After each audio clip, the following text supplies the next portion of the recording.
far as I can tell, she's just kind of in that place where she, actually, I'm not 100% sure she's wasted and been in or thought already. It just repeats it to be safe.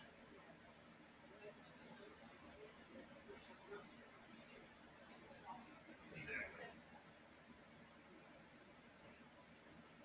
Well, I felt it.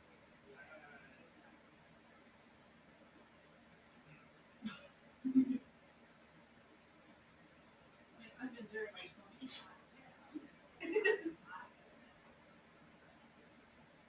Like, wait, what the hell do you mean I didn't tell you that, Mom? Oh shit, I'm so sorry.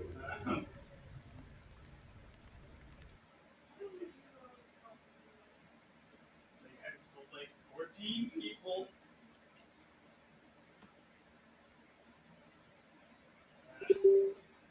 Otherwise, we mostly keep it quiet. So if I make it my problem, let it be strong. Hey, it's probably part of why frequency helps so much. I am not sharing anyone.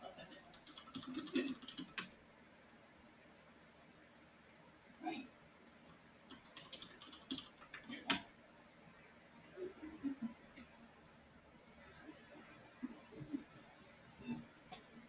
that's privilege right there. Really, can I walk past the room without getting attacked? I can. I can be flippant. Like, you're small. That happens.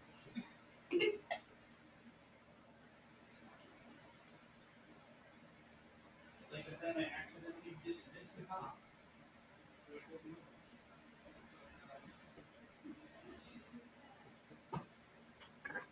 flow of the conversation had kind of been, and I just said, "Have a nice day." Oh shit! I should not have done that. He's not following me. Cool. Good thing I can't. Dad, you're just coming out of the building.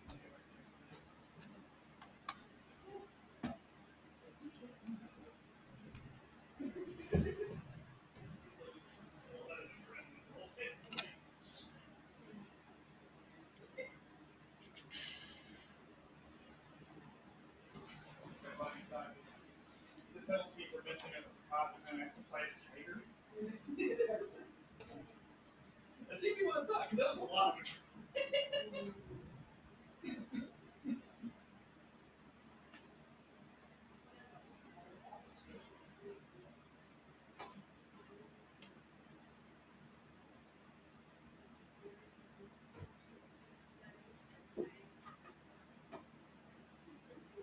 Share itself.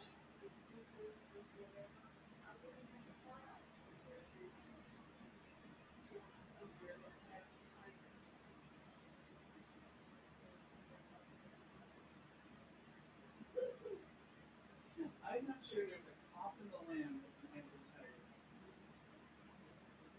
I feel like the mindset doesn't work for cats in general. Like cops can handle dogs just fine because dogs are badly obedient. I've actually never heard of a cop with cats. I wonder if that's also like a self-selecting personality thing.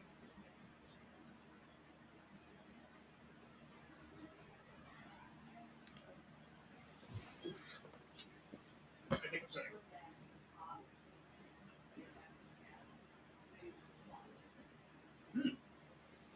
Wow. Like Data's cat.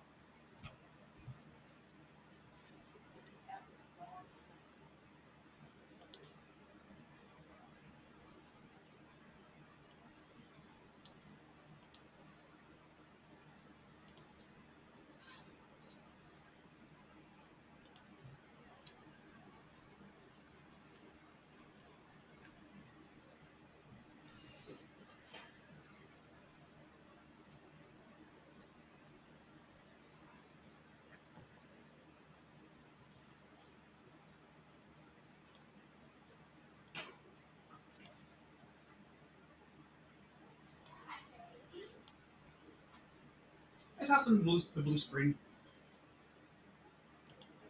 he appeared to be playing with the chair itself out of presumably boredom. So I was like, here's a toy. Here's an actual toy. It goes boing. Oh, It's amusing that he's so ridiculously strong for a house cat that he can treat a chair as a toy. Not super surprising, considering he's capable of doing the same with the vacuum cleaner.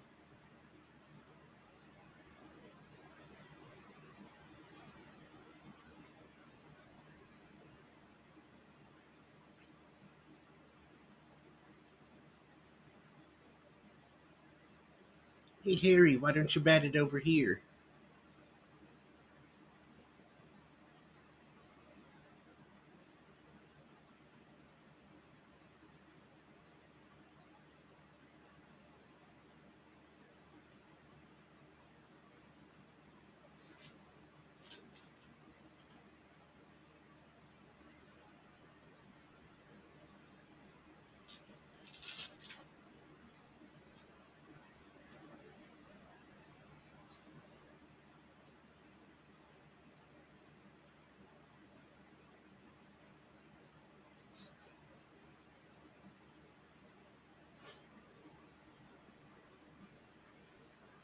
I heard him making a weird noise earlier. Mm-hmm. Something kind of metallic.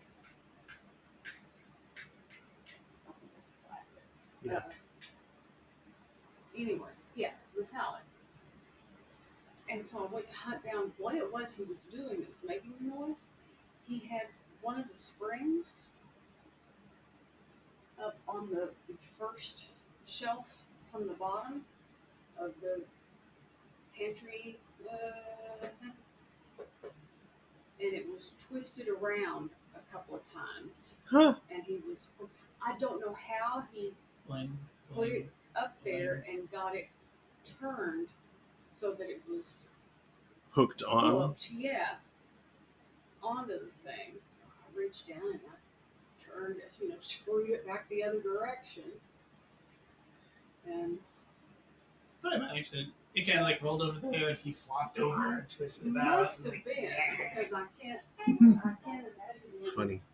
intentionally thinking, oh hey, if I attach this to the shelf there, then Mm-hmm.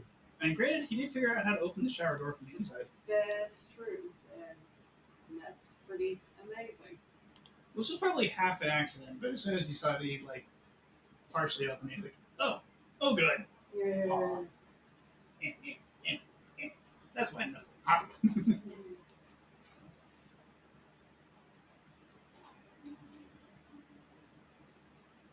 Oh, Mark, Mm-hmm. you've got to play a game called Thank Goodness You're Here. Do you remember that comedy show that was only, like a summer fill-in or something and didn't get renewed? It was hosted by one of the Kids in the Hall people, and Jason Lee from My Name is Earl, who used to be a professional skateboarder. He was one of the guests, and Bryan Cranston was one of the guests, and offhand I can't remember who else appeared on the show. But that was the only prompt that they had.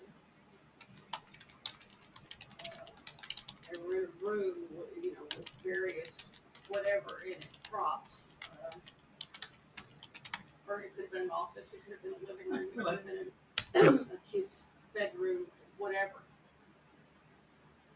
And then there's a knock at the door. And when they open the door, they've got to say, "Thank goodness you're here." But then from there on, it's just The wild, improv game. whatever. Yeah. I think there was a bit that they occasionally used on Newsline even. Yeah. That they occasionally use where what? On Whose Line? Especially the original British version. Yeah. Okay. But so apparently there's a game called that, which may or may not have any connection whatsoever with the premise of the. I feel like it has more connection with Last of the Summer Wine. It's very northern.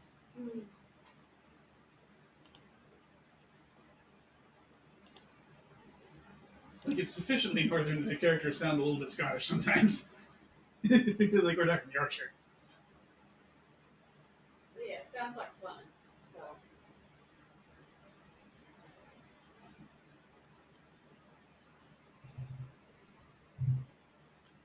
Anyway, the robot detected us 3 minutes ago. Yep. Good evening, Internet. It is 8:18 p.m. on Thursday, September 19th, 2024. Welcome to Thursday Throne. I'm your host, Mark Amsrai, DJ Amstrack. That's Daniel. I love beans and pizza. That other voice you heard is May the producer. tomorrow Tomorrow?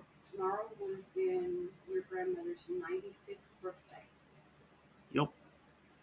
Not much older than mine. Which makes sense, generationally speaking. Yeah.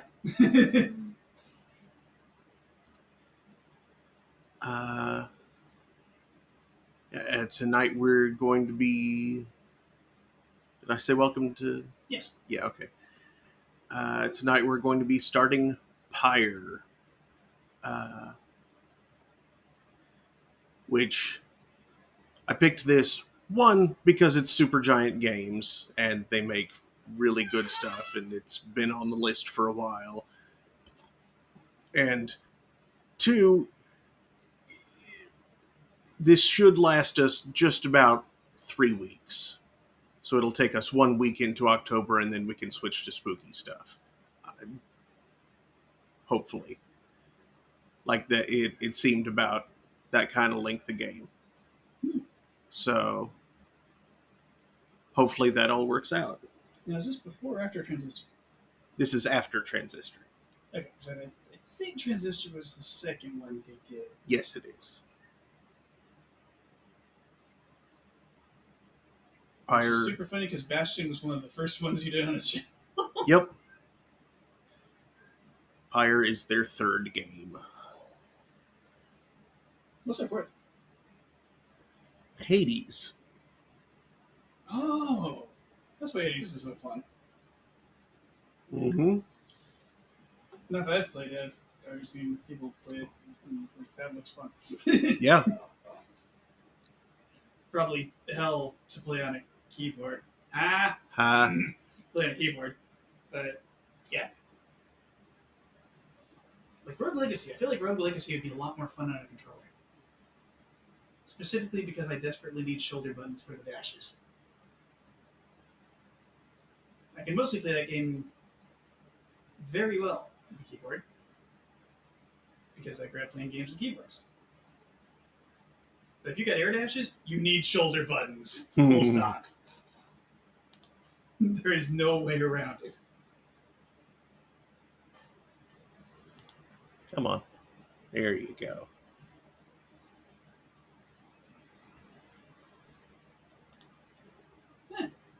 Did I add like a little fadey thingy? I added it at some point. Feed.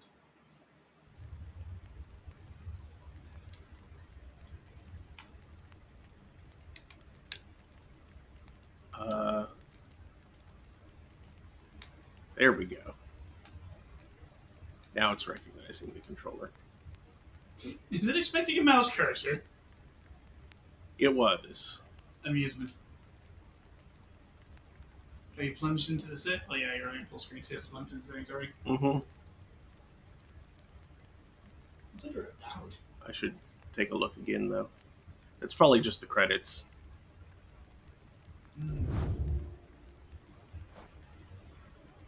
Yeah, and I turned the subtitles on. Okay. Hurry text. That's optional, right? You have to press a button for it? Yes, good. Yeah. Hold X to rush story events. Because anybody who wants text to hurry by the first time around and not just like enjoy it, I pity them. Yeah. You may have just turned it off. Yeah. I did just turn it off. Because I don't want to. You might find yourself wanting to. Oh yeah, if I Yeah. die and end up having to repeat Yeah. stuff. Okay. I don't know if this is a roguelite like Hades is, but if it is, expect failure to be temporary and frequent.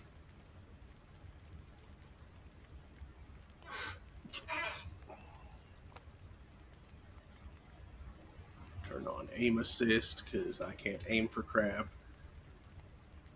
Plus, you're on a controller, Yeah. which has nowhere near the precision of mouse aim.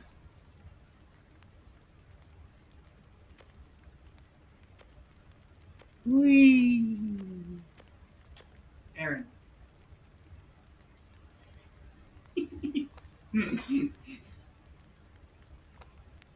Okay, I guess I'll try standard. Pardon the Game Grumps reference, but that's literally a thing he does. He just like orbits stuff with the cursor. It's the ADHD. 80 of them. The badly untreated ADHD. And I want to talk, but I'm extremely high functioning. I can overcome it with a little bit of effort.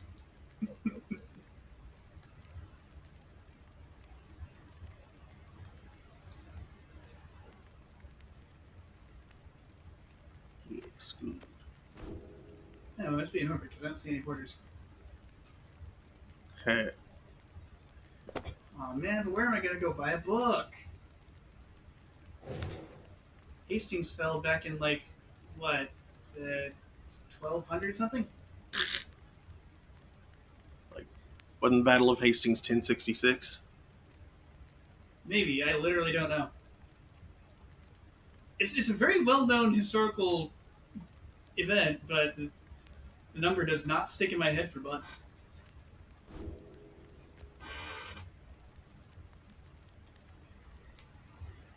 Oh, that volume is much too high. Probably.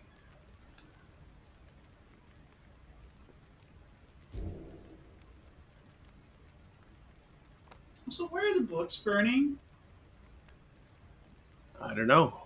Why is someone burning all those magical tomes?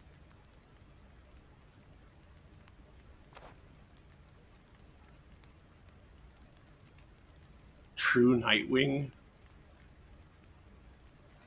Yeah, you can play as Batman's adopted son.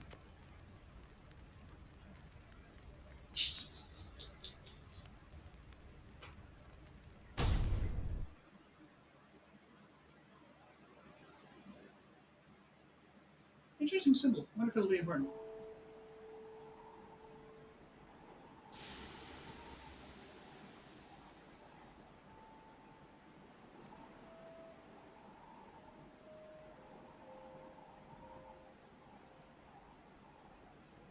Name drop.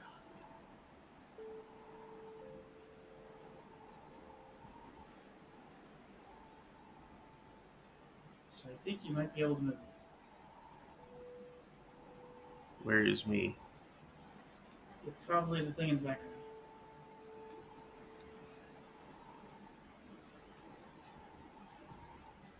Nothing's happening. Oh. That did something.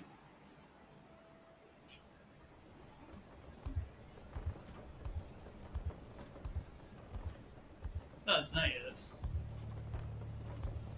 I don't know what the... Here, maybe.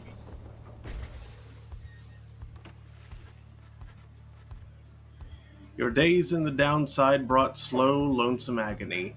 Now as you lie yielding to the elements, something rumbles into view. 3 shapes emerge, each clad in strange attire. A vast purgatory into which the Commonwealth casts its convicts and enemies. None have been known to return from the Forsaken Land.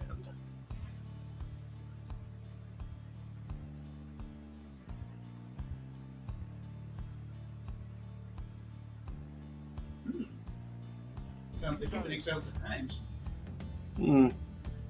Another piece of filth expelled from the Commonwealth. A proud country risen from the ashes of a fallen empire, home to a multitude of ethnic groups. founded on principles of mercy and kinship, whose exact meanings evolved through many centuries. I'd build a fallen empire in Solaris.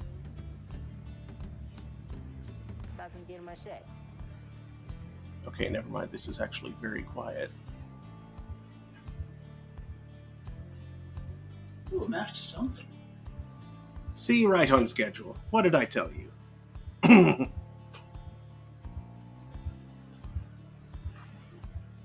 There's a schedule. You told us we would find someone alive. Someday. I said we'd find someone alive someday. Just not today, I guess. But don't be glum. You know I see you frowning underneath that mask. Looks like he's breathing. That's a pulsate. Masked wanderers presume you are male. Interact to change this.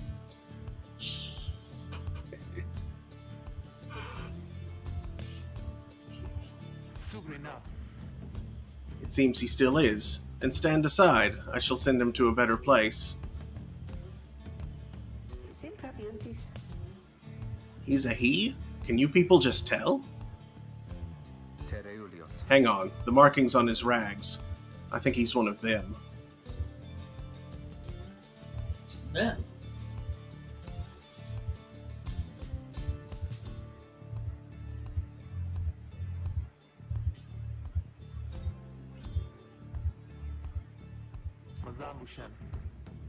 But look at him. He is beyond our help, and we are beyond his. Broken, shaking, starving, probably diseased. Yeah, good luck with that there, chum. See you back at the wagon. Indeed. The day grows dim. You have at best an hour. Understood. I won't be long. After the others leave, the man turns toward you and begins unfastening his mask. Hello, my friend. Don't care who you are or what you did. None of that matters anymore. All of us, we're equal nothings here. You are parched, and he gives you drink. You ache, and he binds your wounds. You hunger, and he gives you food. Little by little, it helps. There. Turns out you're tougher than you look. Name's Hedwin. Now, come on.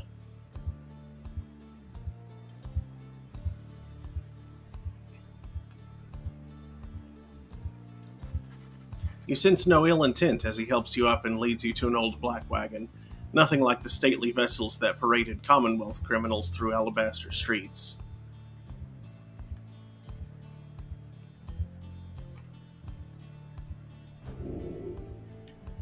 Hedwin beckons you to enter the black wagon.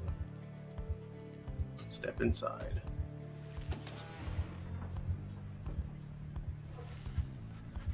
The weather-beaten wagon is as much a mess inside as out.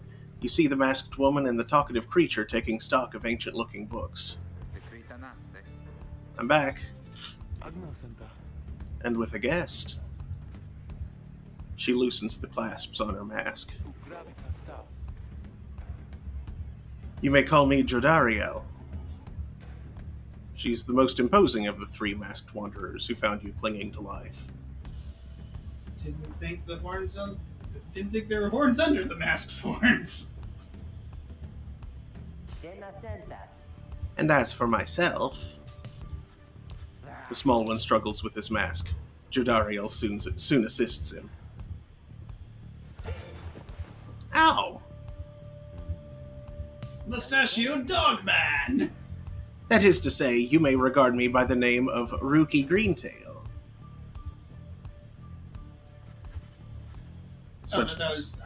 Yeah, I missed that. Oop. Such pleasantries out of the way, the horned woman then motions to the others. She glances at you sidelong as she speaks. Can he do it? Hope so. I haven't asked him yet. What? Then what are we waiting for? Hey, chum. Nice to meet you and all, but tell me something. You know how to read, or what? Does that dog man have a gold tooth? Yes. Fascinating. Reader, one who can derive meaning from text. Literacy has been prohibited for centuries. Those with knowledge of the old ways violate the law of the land. I distrust this Commonwealth already. Mm-hmm. I need another drink. I'll be right back.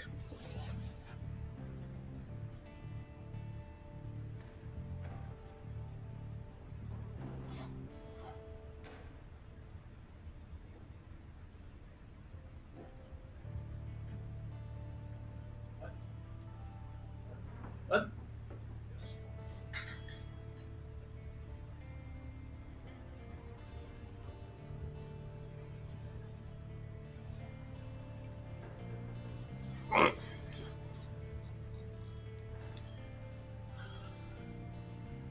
Let's just take his description again.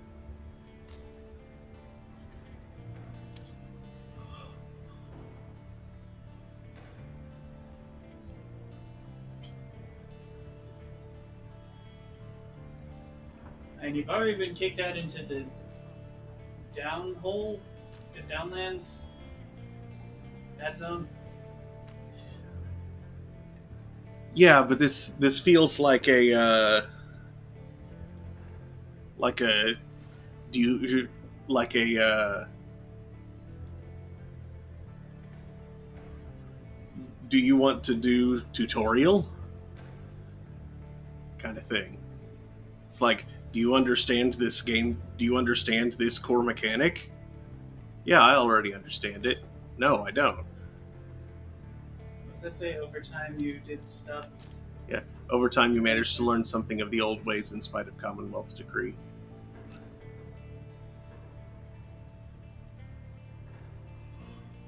What is this, a sequel to Cult of the Lamb?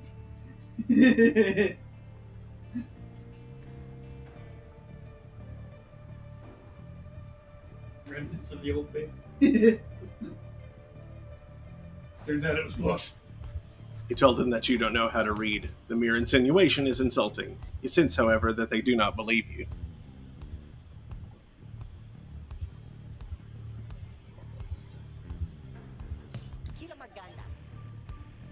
Come on now, what do you take us for? You've got the markings plain as day, so don't you let us catch you lying, chum. That attitude's what got you here in the first place, am I right?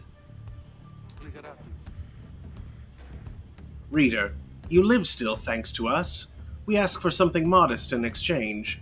Open one of those books back there and tell us what it says. Sorry to put you in a spot like this, my friend. The exiles indicate the books in their possession. Yeah, I don't think that they really thought it did. Okay. I'm not sure it did much.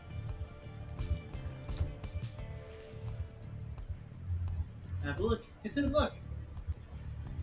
One of several such heavy, ominous volumes. The exiles you met seem very interested in them. Oh, yes, I see 4. You pick up one of the old and heavy volumes, bound in materials you do not recognize.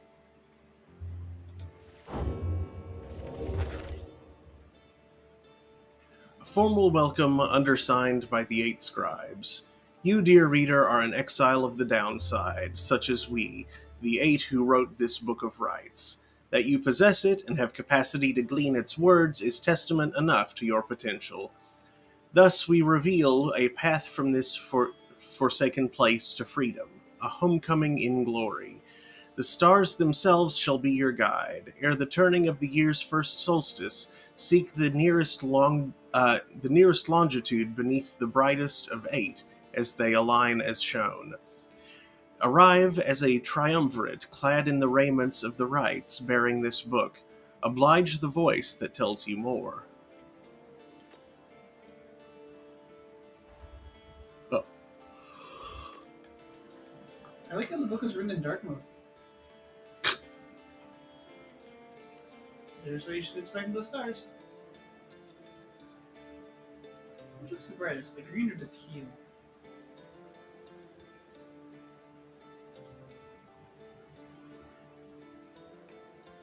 Two-colored stars literally can't be, by the way. That's not how black body radiation works.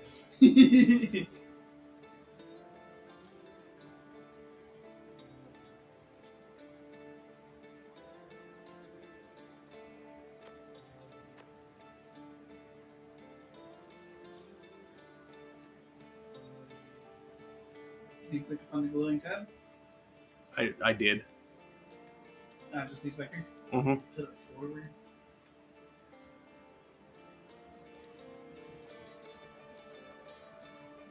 I guess that's why you can do something. The book describes a complicated method through which exiles can return to the Commonwealth. The words swim through your mind as Hedwyn gets your attention.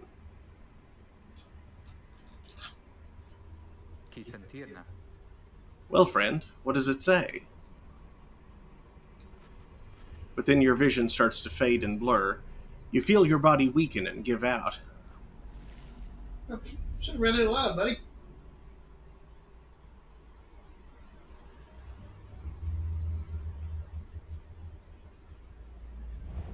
Reader, dare you tamper with forbidden knowledge? So soon after your sentence into exile. 'Tis true what the book says. You can be free again. Perhaps not you yourself, but someone worthy of the privilege. You witness now the path toward salvation. You witness the rights, the one way to return to glory. Though in your case, I hardly think it possible. Yet, by the grace of the scribes, it is my duty to inform you anyhow. It worked.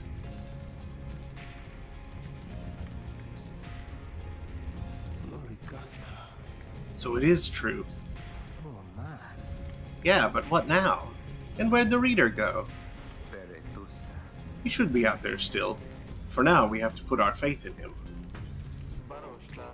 He could abandon us. He won't.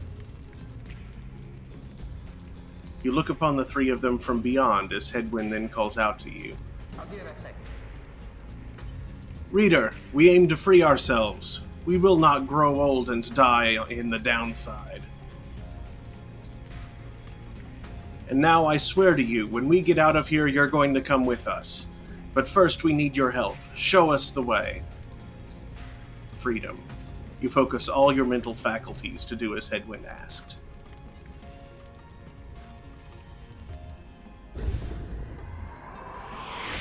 A celestial orb falls from the heavens when the time is nigh. Orb! Exiles conduct the rites as a triumvirate, for they must prove their trust in one another, not just in themselves.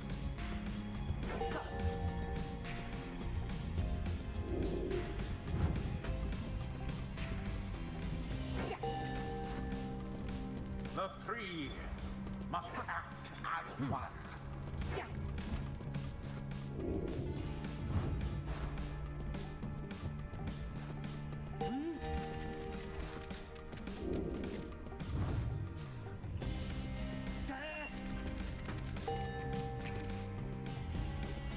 Now plunge into the pyre with the orb and be purified.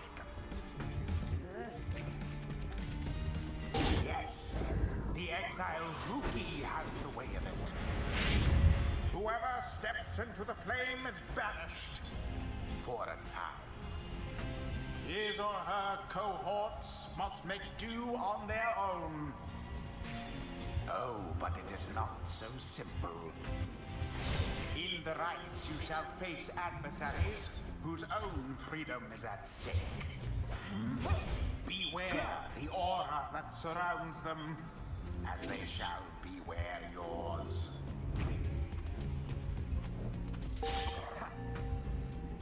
The aura is your wrongdoing. Accept it as a part of you.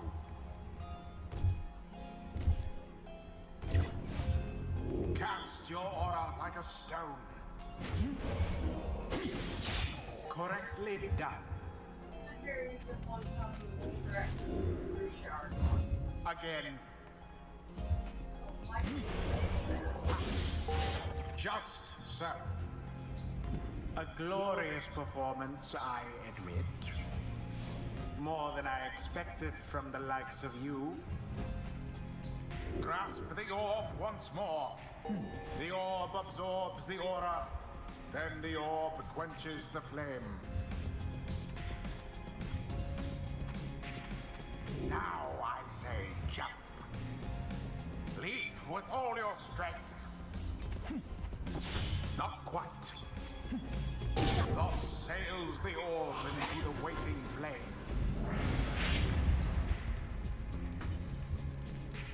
Now snuff out the adversary's pyre whilst yours yet burns. Oop.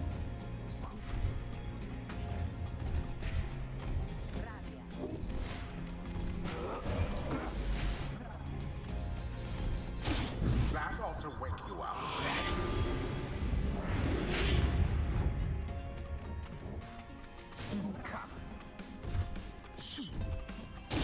Beauteous.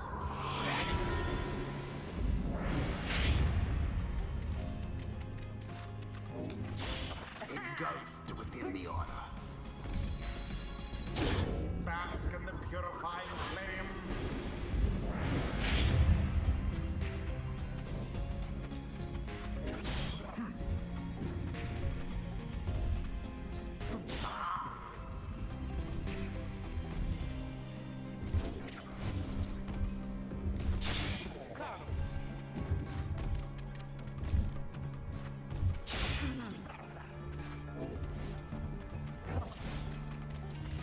The orb, take it.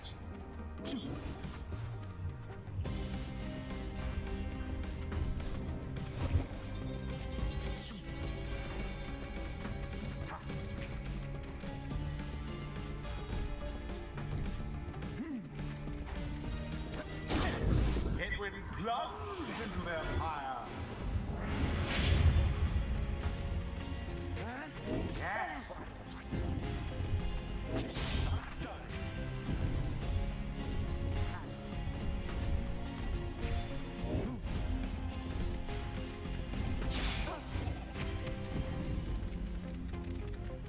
There. The rite is complete. There, dear reader. Now you understand. Or do you? This was but a glimpse of that which lies ahead. I would tell you to turn back, cast down your hope. But all those such as you never listen.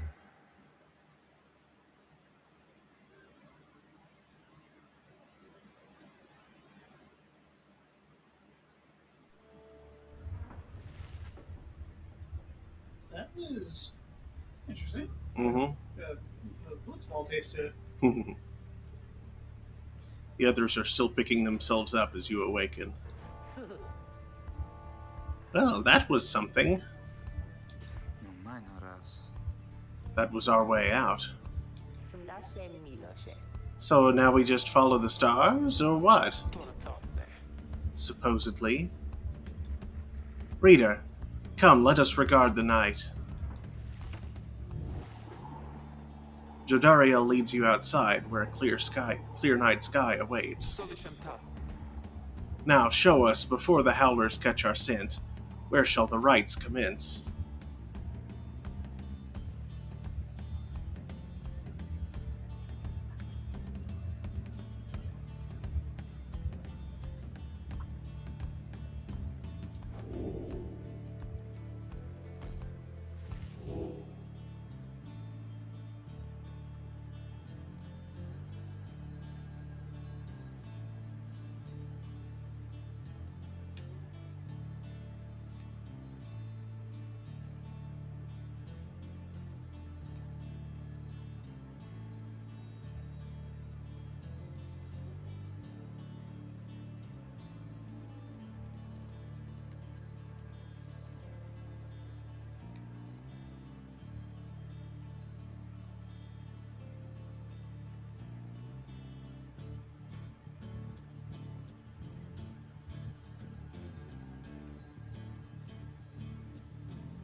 Probably one of the four connected in South Star, or just South Star level.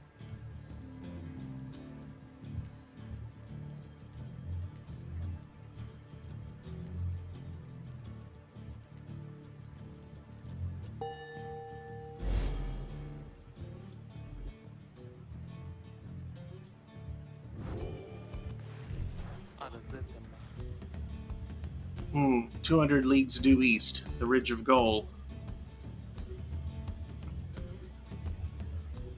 Fossil remains of the serpent titan slain by Golathanian yet loom over those living in its shadow. Consilia. Great. And we're supposed to be there when exactly? Very soon, according to the stars. You should be able to arrive in time if you make haste. Then we had best get started. Well, this ought to be good for a few laughs at least. What do you say, Jody? Jodariel turns to you, studying you. Reader, do not deceive us. Pray we make good use of our remaining time. What she means is, glad to have you aboard, chum. We're counting on you, my friend. See you inside. Freedom. The rights are the key. It is a lot to take in. Your fellow exiles await you in the wagon.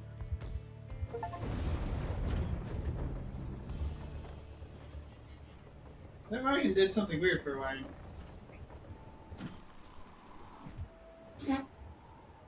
Boinky.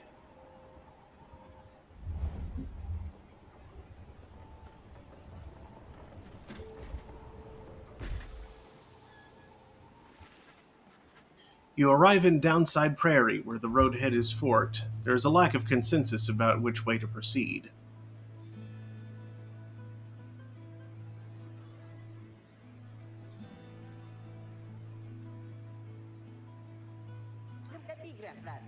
I'm telling you, we ought to take the Northern Pass. Got an associate holed up in Hollow Root I've got to pay a visit to besides. The northern route to the Ridge of Gold goes through a small exile encampment. Every so often tempests come and scour away the huts and hovels, but they always crop back up. Fie on your associate. Best we head to Bloomingpool and avoid attention. Runoff from the sandfolds means no bathing in the spring, so they're just there to mock you.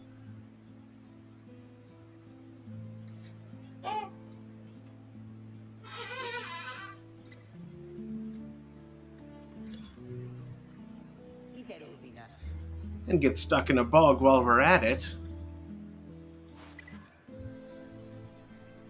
The dispute continues as Hedwyn listens for a while. What if the reader settled this? He marks the way, we get us there. If these rites are meant to test our faith, then we'd best learn to trust the reader's instincts on our path. No second-guessing him along the way. Can we all live with that for now? Yeah, sure. If necessary. Then it's settled. Just point the way, my friend. The stars guide us through you. I love the little dog bone pendant that Rookie has. Mm-hmm. Actually, I think it's like there's like a paw print amulet. We get it, he's a dogman. Weigh the options. What do they weigh? Ham?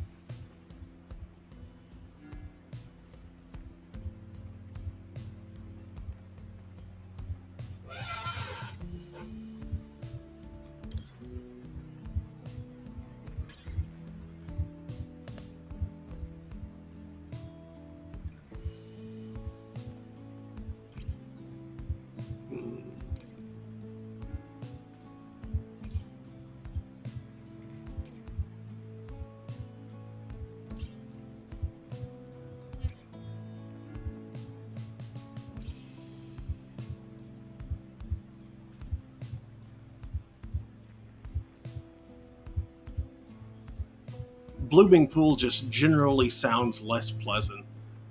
So I'm inclined to go Hollow Root.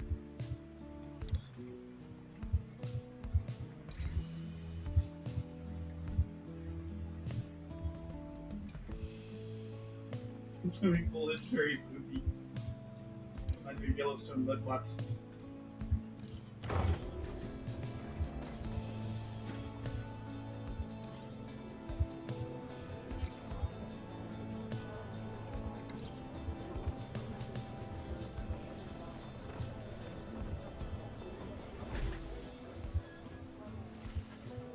As you pass through the squalid little area, you hear boisterous voices coming from what looks to be a public house. Ruki stumbles forth from it, holding something in his paws. He's an opportunistic and well-connected cur, still clinging to his once comfortable lifestyle. Cur is a breed of dog. Sort of.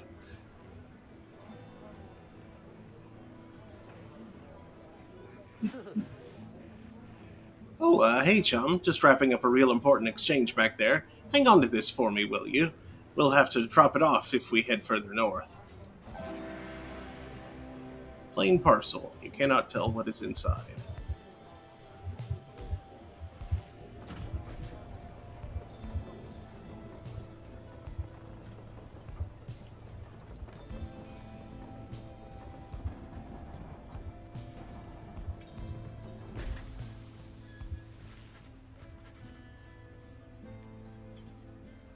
The black wagon grinds to a stop at the base of the Ridge of Gold.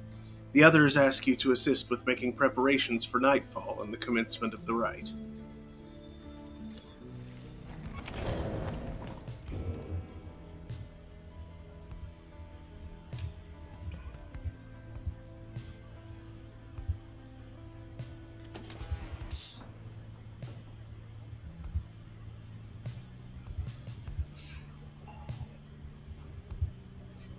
Lone minstrel?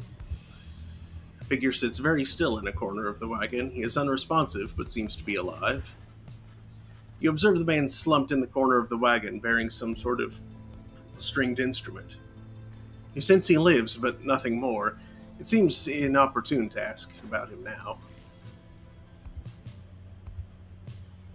Green-tailed family portrait, a reasonable likeness of a younger Ruki with his mother and uncle.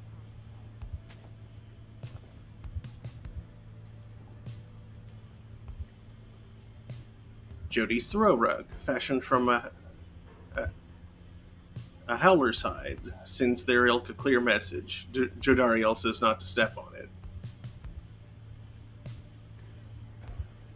Intricate sigil, a symbol set in the wagon's floorboards. The Book of Rites describes the need for such a thing.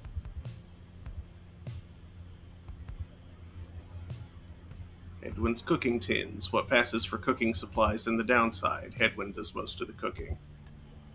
I see why it's called Greendale. Yeah. He seems to have something on his mind. Hey, chum. Appreciate you taking us up through Hollow Root back there. About that, are you certain that parcel will fetch us an adequate price at the slug market? Crude trading post found in the downside. Commonwealth contraband sometimes finds its way to the downside where it is traded and sold. Surely we could have procured some sort of rare fungus had we gone the other way. The slug market, where they buy and sell mollusks. As much as I love the idea of procuring rare fungus there, Jody, we said we wouldn't go around second-guessing our good chum's decisions, right? Jodariel says nothing in response, but soon changes the subject. Nightfall soon. Come along, Greentail, we have much left to prepare. The two of them soon go about rummaging through the raiments and the books strewn about the wagon, leaving you to your own devices. Drive imp. Creatures such as this must have been bred to push the black wagon along.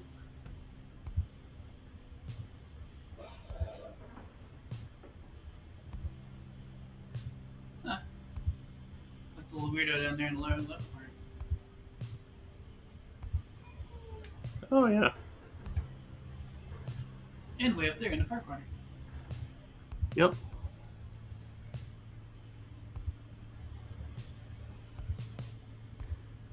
Attic ladder, the way up to the wagon's drive imp centrifuge. Only imps could fit up there. Remy, get off of the desk. I'm troubled that this machine has something called an imp centrifuge.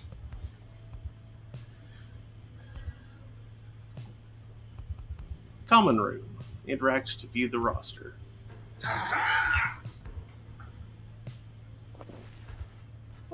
You observe the masks and robes whose old engravings and embroidery suggest a formal purpose. Some of the garments are massive, while others are so small they might fit a child.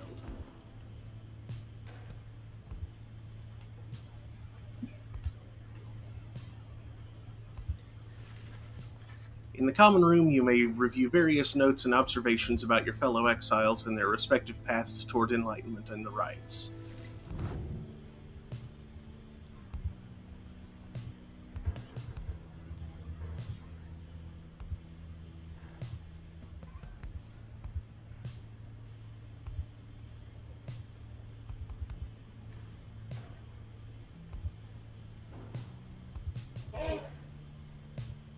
Former outrider, unknown astral signs, and motive for years exile.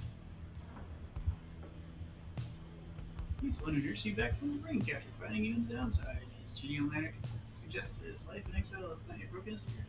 For his bronze clasp identical to that of Darrell, suggesting the two may have met before their exile. He has not yet revealed what he did during his sentence.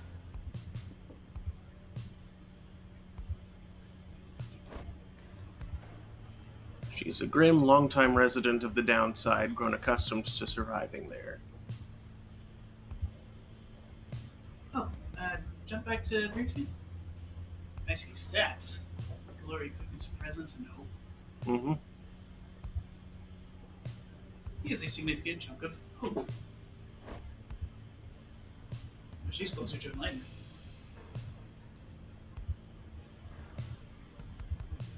She's a demon. A grim, long-time resident of the downside. People who survived in exile long enough to be transformed by it, in body if not in spirit.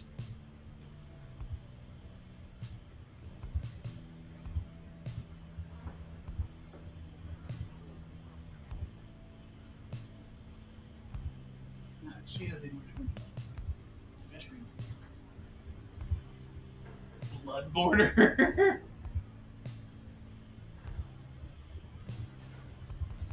She seems to be responsible for the Black Wagon's security. Her features suggest she has lived in exile for much longer than the others.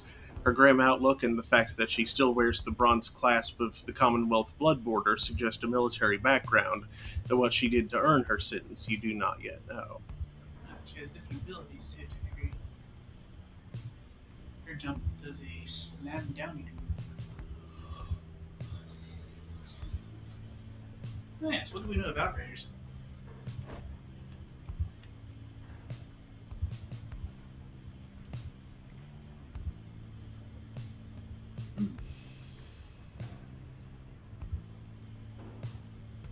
See?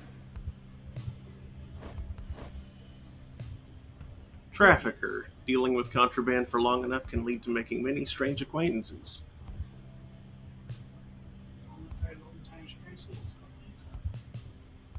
He's the most helpful of all. With very little presence. Swift, dog-like creatures known for their loyalty, optimism, and appreciation for the simple things. The Alpha Chiefs would do stuff. The Alpha Chiefs would later say their kind went soft no sooner than they joined the Commonwealth. The Fast Talker. Just as impossible.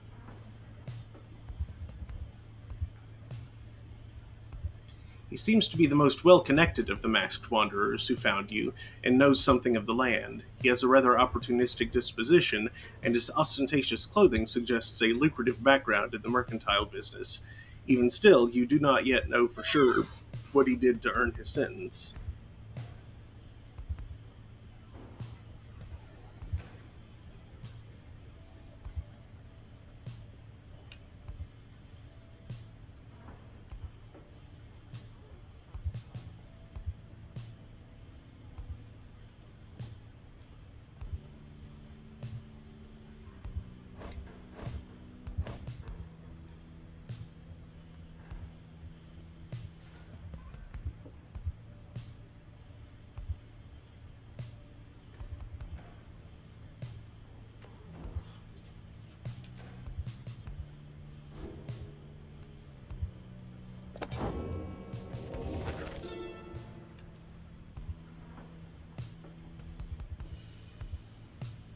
In the words of Golathanian, the Master General, you know perhaps the three-cursed name of Soliam Mur, the Emperor of Sar, the first exile and my liege. This chapter concerns him and those who found him in the downside. Each of us was sent to take his life, such was the hatred for him in and around his country. Yet we found in Soliam Mur a man transformed in body, mind, and spirit, a man deserving of much more than mercy. In time he named us all his scribes, and he became the eighth. It is my greatest honor now to share with you his deeds. To know his story is to know the rights. I think it says thrice cursed. Isn't that what I Thrice said? Cursed, these are three cursed. Oh. Probably because that sea looks kind of like an E.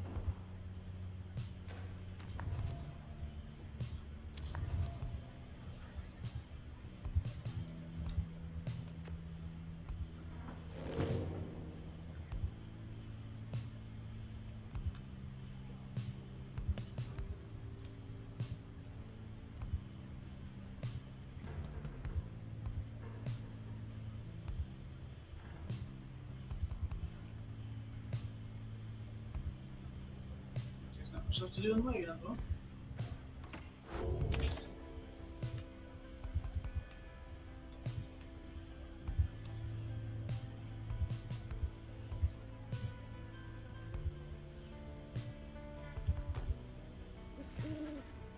As darkness falls, your fellow exiles stand together, clad in the raiments of the rites.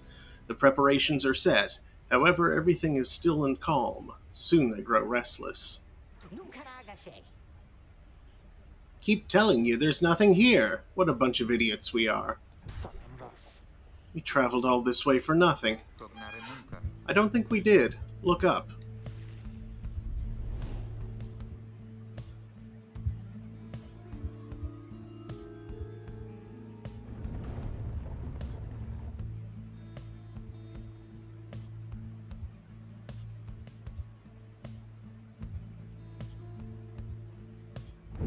Frida, the stars align at last.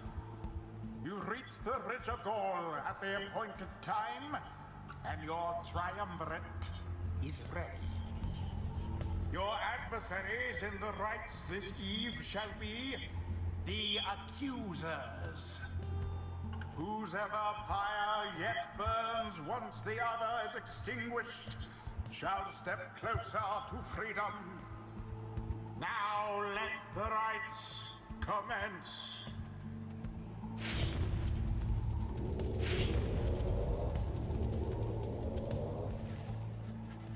The stars are aligned and your pyre burns bright. Across from your companions appear several others also clad in raiments, your adversaries in the rites. Everyone ready? Let's hope so. Be still, we have a visitor. The one whom she refers to steps forward. At last, the Night Wings grace us with their presence. The name of a triumvirate in blue. It seems your fellow exiles have assumed their identity.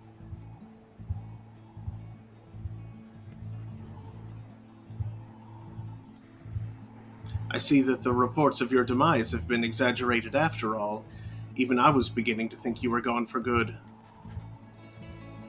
Nobody moves save for the man robed in gold who unfastens his mask. Surprised to see old Lyndall again? I trust you remember my face, though you must have assumed never to see it again after last time. He's the apparent leader of the exile triumvirate you encountered at the Ridge of Gold. Never had I come so close to freedom, only for you to dash my hopes. Now I and the accusers shall repay that affront.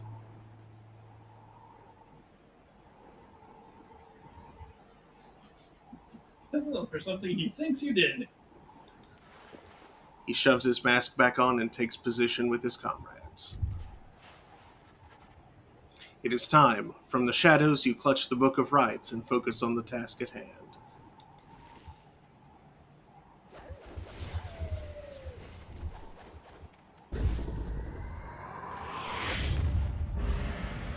Begin. first banishment.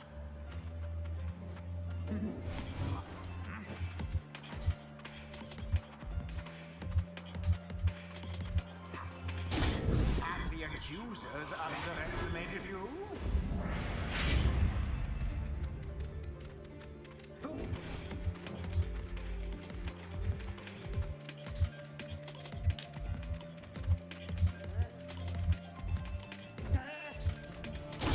Their flame has died a little.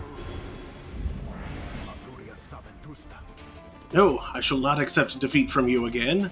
Hear me, accusers. Stand your ground, let your auras boil and rage. It seems that you have flustered the accusers. We're getting there, but they've hunkered down. Fine, then we shall disrupt their formation. Have you any idea what that Lendl did to deserve his exile?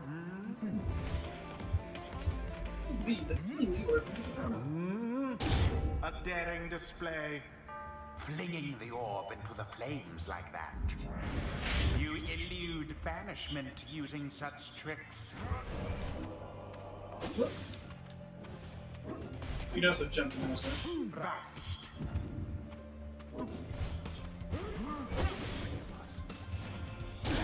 Ah, yes. Boy, they fell for that. Mm-hmm.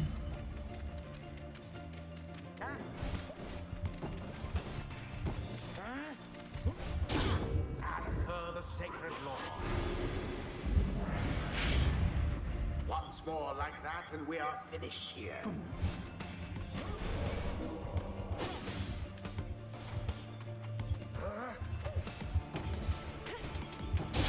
And it is done. You Oh. have prevailed. Rejoice then in your single fleeting victory. Guron Sanashing. Your deceit may have earned you a hollow victory, but know this. The accusers will not forget your wickedness, and when next we meet, you will rue the day. Bask now in the wisdom of the scribes. The exiled Jodariel has gained enlightenment. Only the enlightened can regain their freedom. We have withstood worse nights than this, though few and strange.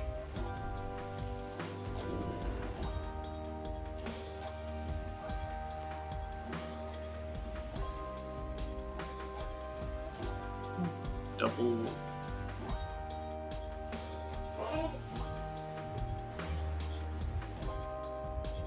You see those two trees have names and inscriptions to boot. Moons of the first exile. Watch trees. It's gonna be some weird. Murder and some stuff.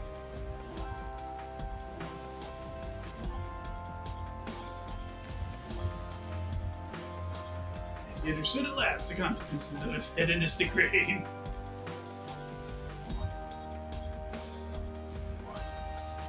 Can you preview what's further down the tree? Yeah.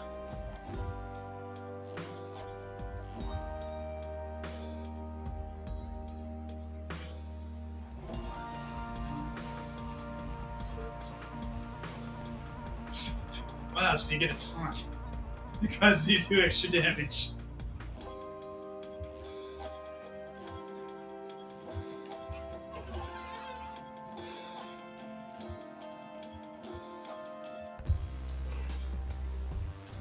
Where's that jump time?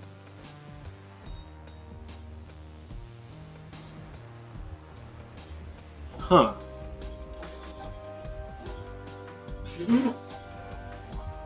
Volleyball attack!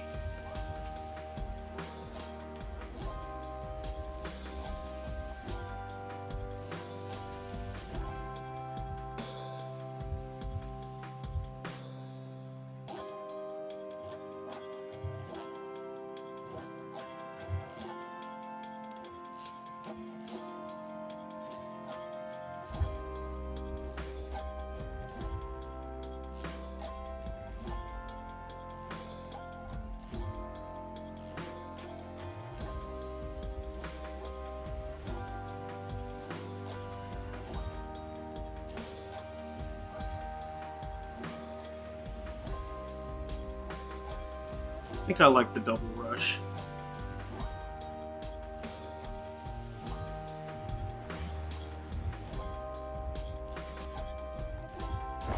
The demon scribe bestows his favor.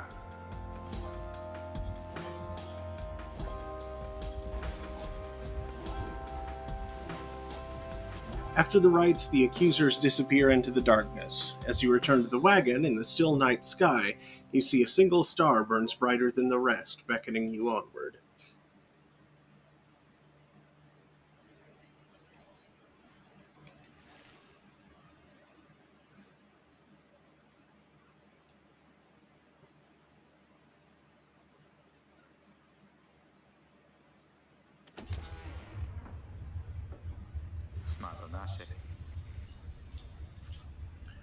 Well, my friends, what can I say? The rites are real, and we're in.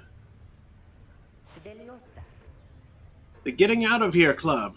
Next up on the agenda, keep chasing stars until we're free. Consilta vidias. Until we're free. Consilta vidias. Until we're free. Here, here. Sounds fine. Might as well be us instead of Lendl back there. Anyway, guess we better start packing.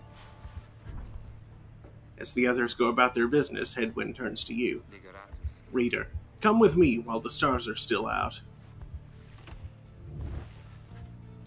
You and Headwind walk in silence for a time before he speaks up.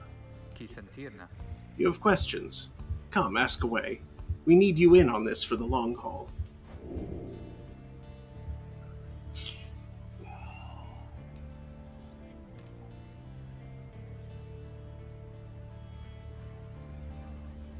Why were you exiled? You ask Hedwin what he did to get sentenced to living in the downside. He maintains eye contact and his smile. Some terras. Good question, my friend. We're going to have a lot of time to discuss that and many other things. Make you a deal. Read the stars for us again, and I'll tell you all about it on the way. You sense he speaks truly as he beckons toward the fading dark above.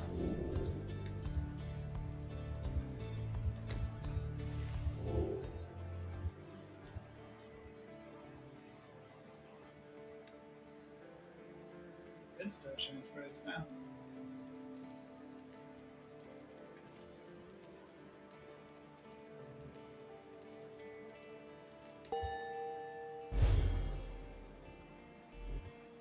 Some kind of Scorpion.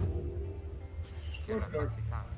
That's a long way north and west. We'll see if this old wagon's fit for it. Then he turns to the others. Peleo santa. How's it going, rookie? Simon Quadre. Imps fed, wheels clean. Certavase. Status, Jody? Curon salashe. No sign of howlers. Everything is secure. Gratiam. Good. And get some rest. We're headed to the spring of Jomuer. At dawn, we're off.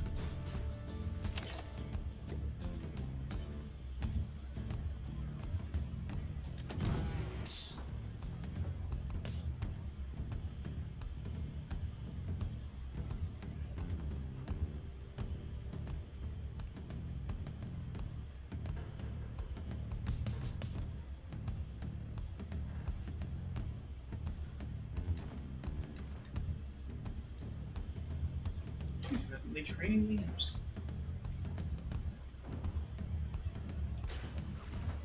You find Rookie rummaging in the corner of the black wagon. Chissà, frati. Hey, chum.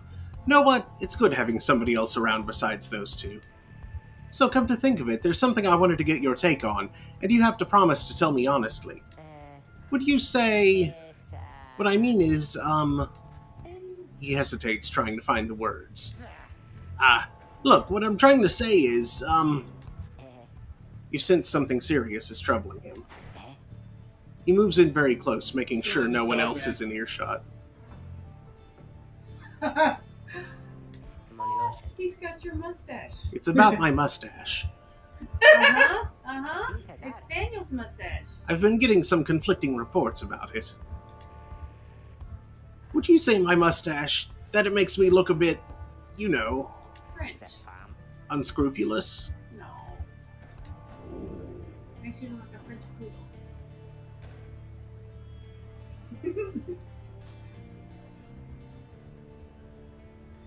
It looks perfectly fine. You suggest that Ruki's mustache looks perfectly fine. He grins wide at you. Couldn't agree more, chum. I knew straight away that you're a real judge of character. Anyway, got to check the wheels again for mites. See you around. Now, it doesn't make you look French, Daniel. Just so you know. He bounds off out of the wagon. It actually does look a little unscrupulous on a dog man, but he doesn't need to know that. It's fine. In my experience, a mustache like this is like highly divisive. Like 50-50. Some people think it looks like. Some people think it looks distinguished. Some people think it looks ridiculous. Sort of snidely whiplash. Yeah. You're about to throw somebody down on the railroad tracks and tie them up. It's like when I grow my beard. It was interesting. Some people treated me better. Some people treated me worse. Yeah, see, I think you need to. What is it? An imperial? That's just at the chin and goes down into a point. I think you ought to do that to go with Does it start looking like a Dynasty Warriors character? Sheesh. You ought to at least give it a try.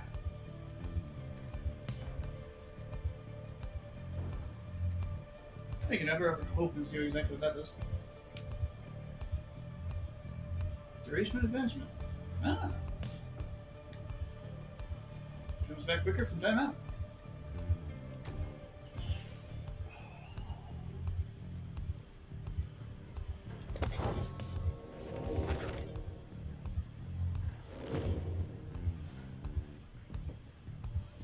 Why are there 3 other books of rights? They each have one. Oh, okay. You can see them holding them in the... I can see Jody holding a book.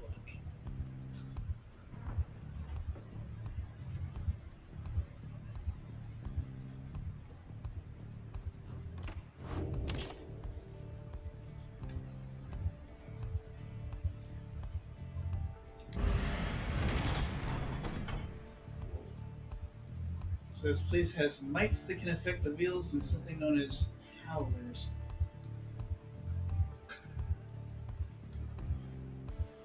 Ruki knows this mountain pass through to an arid region further north.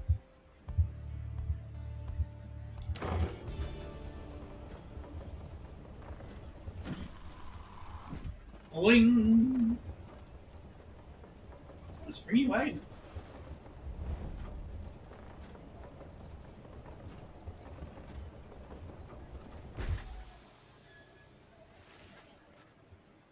The climate here in Jomuar Valley is hot and uncomfortable.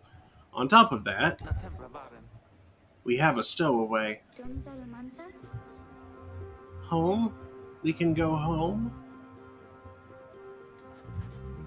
She must have latched onto the undercarriage as you crossed the ridge. Her manner is odd, though you sense she means no harm. She must have overheard some of your fellow exiles' conversations. You need but say the word, Hedwyn. Oh, come on, you can't be serious, Jody. She's just some kid who managed to climb aboard our wagon undetected, but still. Do it, Jody. Jodariel approaches the girl and looms over her. Listen to me, girl. We cannot guarantee that we shall get you home, or any one of us. But at present, we have room for you and adequate provisions. You may accompany us for the time. Jodariel leaves without awaiting a response, presumably to make room in the wagon for your new guest. The stowaway is overjoyed at this. Really? You are so kind! You are most kind to someone you just met like me. May the 8 scribes smile upon you all.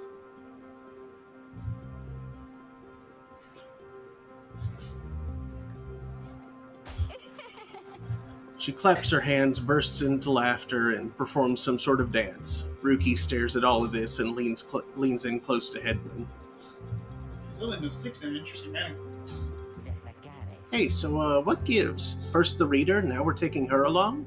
What, we gonna take in every mite-bitten drive imp we find now too? Easy, Rookie. I think he'd want for us to bring this one along. Se fare faro. Who, Sandalwood? I thought you said he asked if we find someone fit to fit in every type of mask. Near as I can tell, yours would fit her just fine. The apparent name of some mysterious informant of Headwind, Jodariel and Rookie.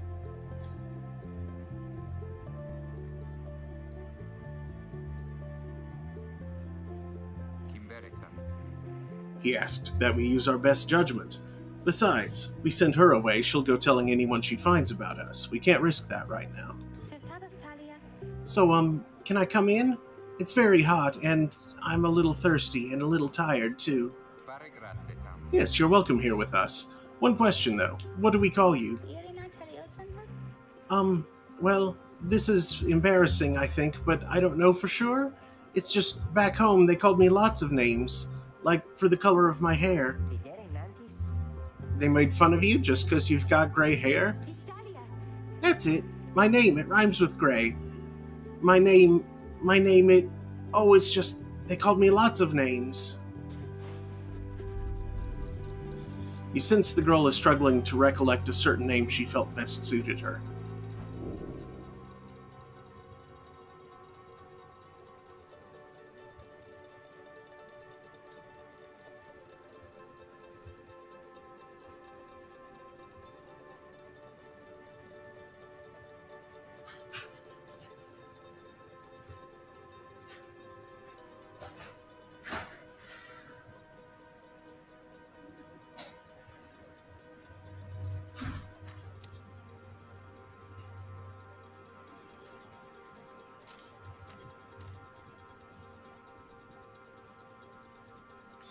Yeah, that's what I'm leaning towards.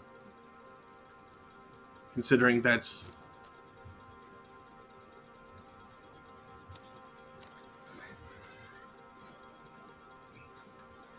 I guess the other possibilities probably gives you like a...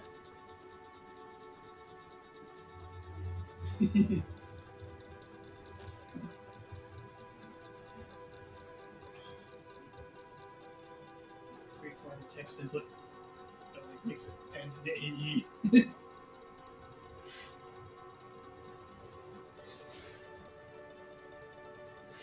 She does kind of look like a fake creature. You suggest that the stowaway girl's name is Faye. Why, that's it! My name is Faye! My name is Faye! Where I'm from, they called me Faye the Fair, but I guess maybe you don't have to say that part because I didn't really like it. Your fellow exiles decide to bring Faye along for now. She almost collapses from exhaustion, so you take her in and show her somewhere she can rest. Faye joined the group. She's tired but excited.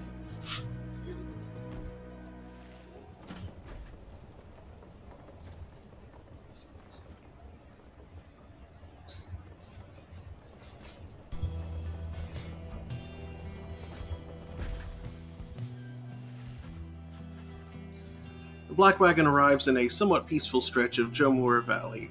Your companions wish to hole up here for the night to give Faye and all of you a little time to rest.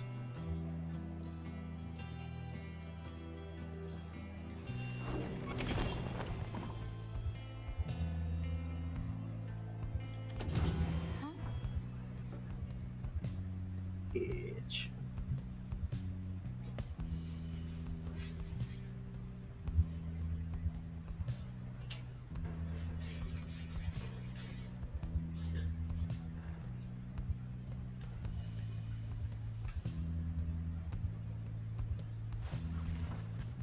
Faye seems to be recovering well since you found her. She seems fascinated by everything and everyone in the wagon. Oh, hi, mister. You're the one who knew my name. You guessed it right, you did. Thank you for your hospitality. I've just been eating with the imps and talking to the wagon. This wagon, he and I are the same age, almost to the very day, but I'm older by 3 weeks, so I'm giving him a hard time. Little brother, I call him. He's a good wagon, isn't he? He will take us very, very far. My little brother, sure, he pulls at my hair at times, and I don't like it very much, but he's family. I'm happy to be here with my family. I thought that I had lost them all again. I thought that I had lost them all. Oh, but we have stopped now, haven't we? And I should go outside to dance in case the scribes are watching. Bye, mister. Smiling back at you, she prances out the door. Talking to the wagon.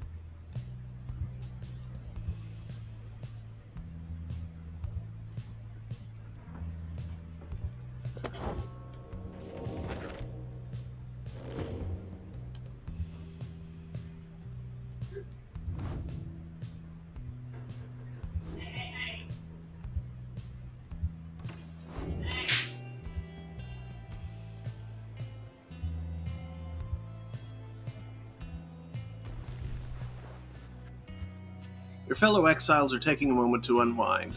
Jodari motions for you to join them. Best get used to your new life here, reader. We seldom get such moments of reprieve. Perhaps some further study of that book shall pass the time. You could join me for a little stroll if you're feeling up to it. Always something to be foraged around here. Or you could teach us more of what you know. Prepare us for the next rite. In any case, we do what we can to stay busy. Keep the sense of isolation well at bay. Vocations, ways in which you can make yourself useful during occasional moments of free time.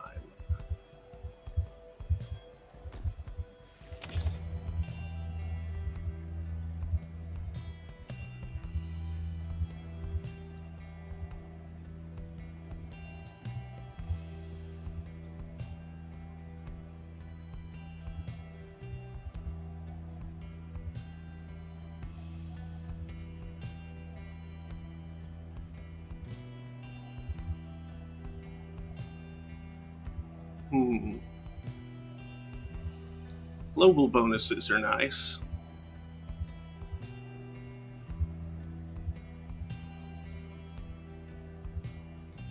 Having resources is nice too.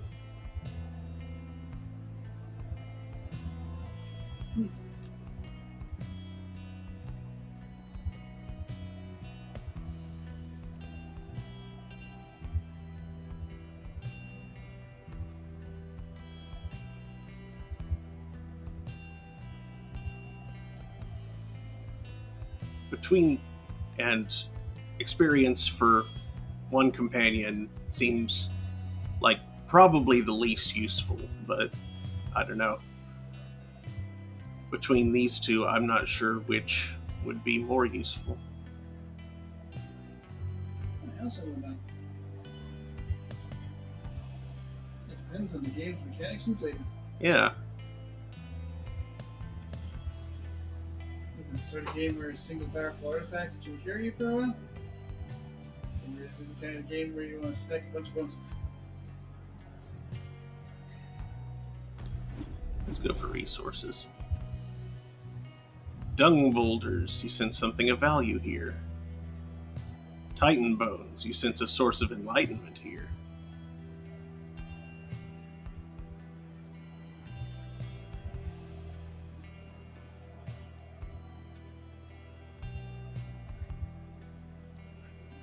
So your only choice is dung boulders and titan bones? Mm-hmm.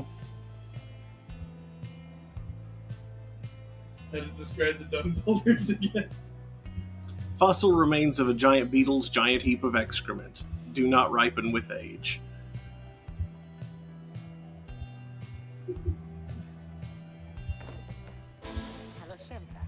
Well, chum, had enough scrounging for one day? Usually there isn't much, but if you never look, you never get. And believe you me, it adds up. Wisdom trace. Plus 1,000 enlightenment.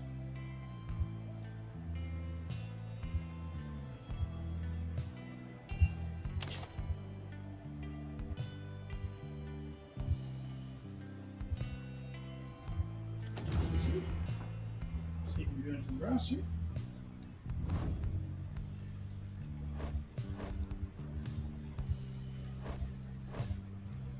I can see Jody's mastery sitting in that little thing that looks like a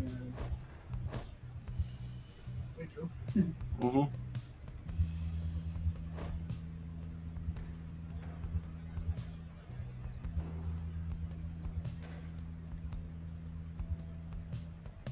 you give anyone wouldn't perish at the negative freak.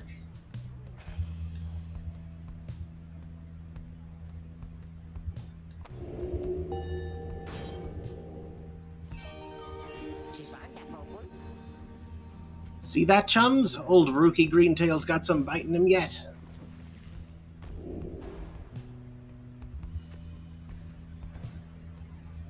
Double jump. That's cool. Or extra pyre damage.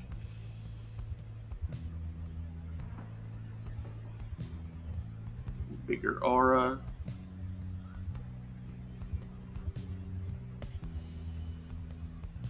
Oh.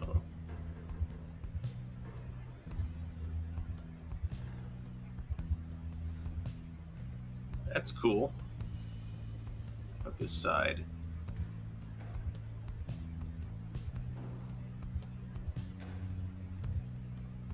Huh.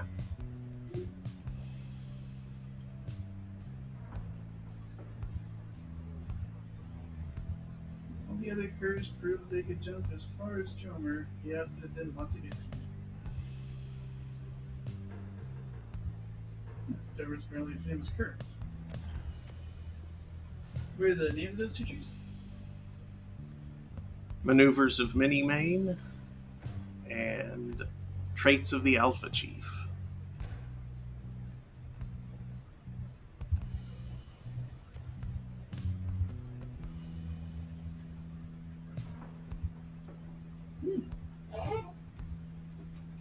So his masteries are flavored after a scribe who was a curve, apparently. Whereas Jody's are flavored after the king guy.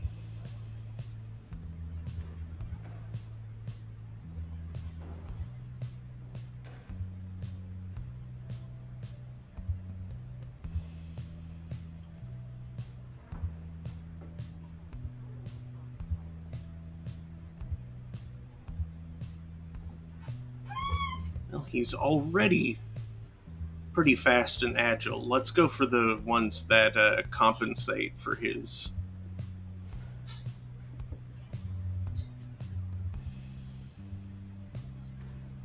shortcomings, I think. Yeah, basically he translates to 5 boring. I think so. See a similar symbol.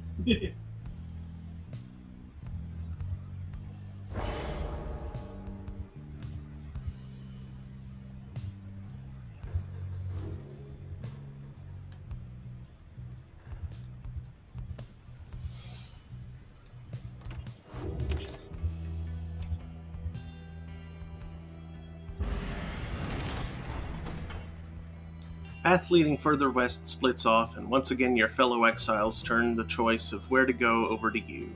Faye seems enthusiastic for whichever route you choose.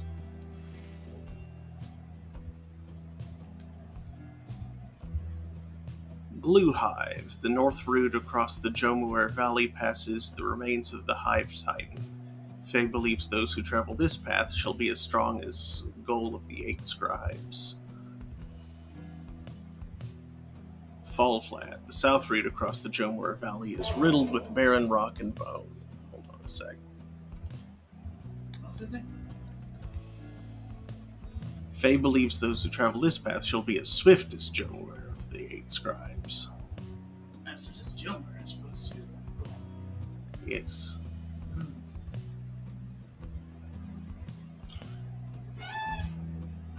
So there are different things to gain from going one way or the other. Mm-hmm. Strength, swiftness. It's up to you.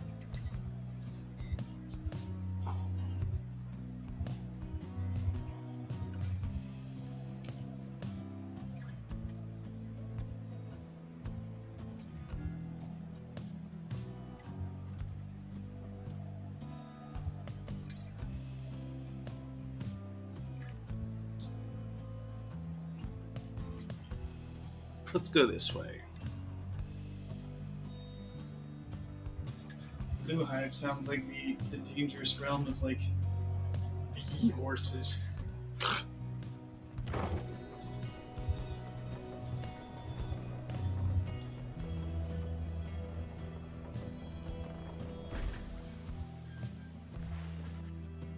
Faye is behaving stranger than usual as you traverse the dusty wastes of Fall Flat.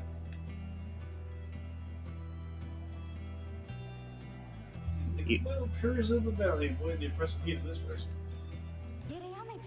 This was the path that Jomware Minimane ran across so many times.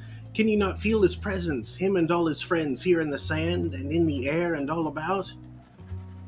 At first you pay it little heed, though later you observe your fellow exiles seem to have more of a lightness in their step. Perhaps it was the previous day's rest that did everyone good. Her companions gained +1 quickness for the next rite.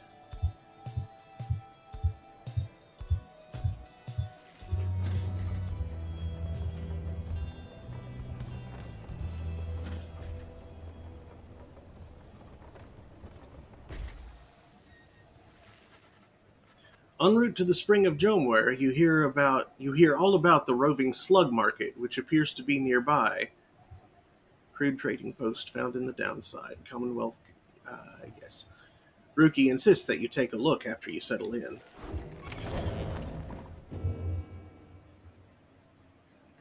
Page revealed, the last emperor. Slug market. Slug market.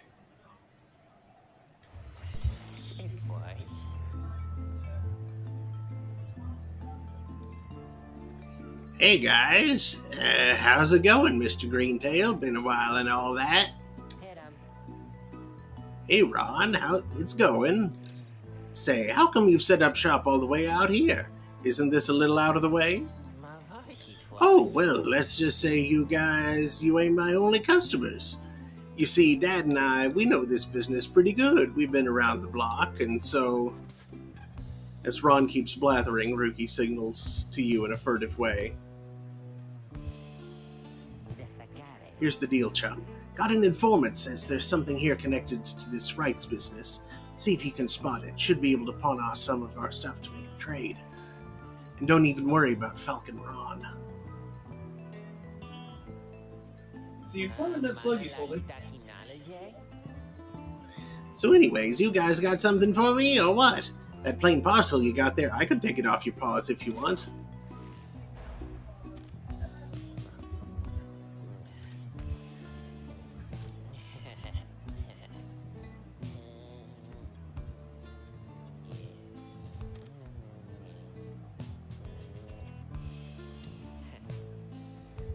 Like a bit of something falling from his towers.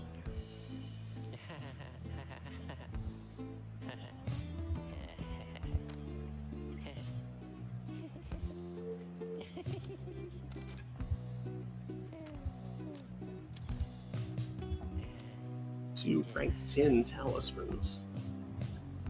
That one's only value 30.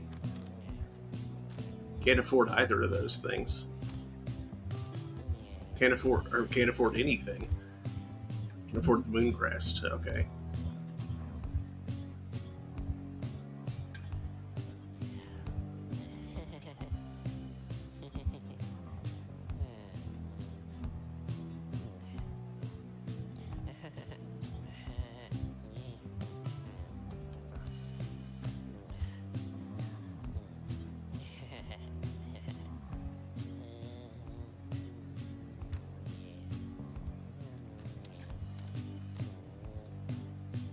Oh yeah, if you hadn't used his 1000 XP thing, maybe it goes over here.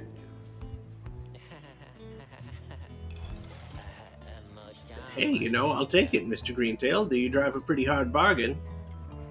Now, you gonna take something off my hands here, or what? Hands or paws? Well, he has hands. Oh.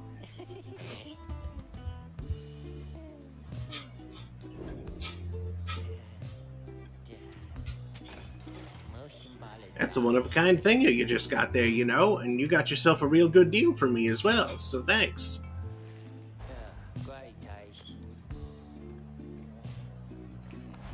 One of a kind thinger. Apparently, any one of us bozos can get a little edge out of that thing during the rites, I mean.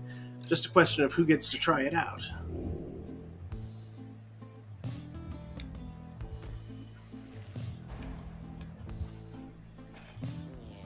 Who do you tend to get exiled the most? Hey, Harry.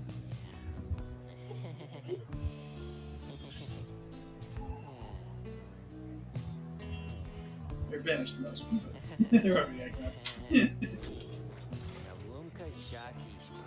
Anyways, Dad over here, his feet, he's been having some trouble with his feet, getting real something or other from all the hoofing around, and so you see, Rookie indicates to you that now would be a good time to depart.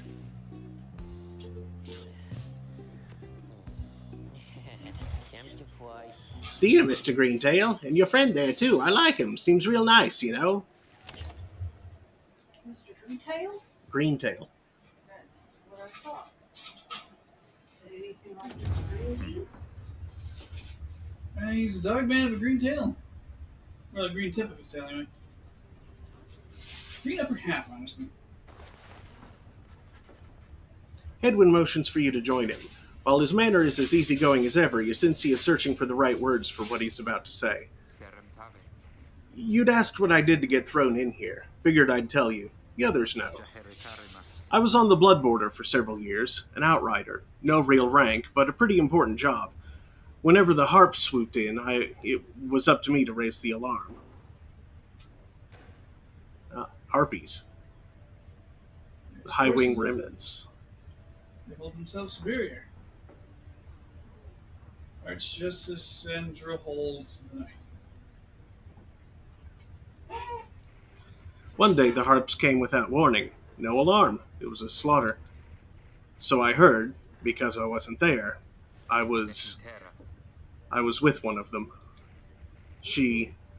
Look, that's a story for another time. The point is, they branded me Hedwyn the Deserter before they sent me here. I didn't want to fight. I abandoned my post. My friends, they paid dearly for it. I ended up down here. Hedwyn looks at you as his smile reappears. It's not something I like to talk about, as you can tell, but I know that you'd been wondering, and you deserve to know. I made a promise to you earlier when we first met, that you'd go free as well if any of us go free. That promise might not carry that much weight, I guess, coming from a deserter. Anyway, that's all. Thank you for hearing me out. There's not much good here in the downside, but at least the past is behind us. You can call that the upside. He leaves you there to consider his words. So, he got enchanted by an attractive harpy possibly as a distraction for their military to go wreck his. Mm-hmm. Or maybe unrelated. Either way, he wasn't on duty when he should have been.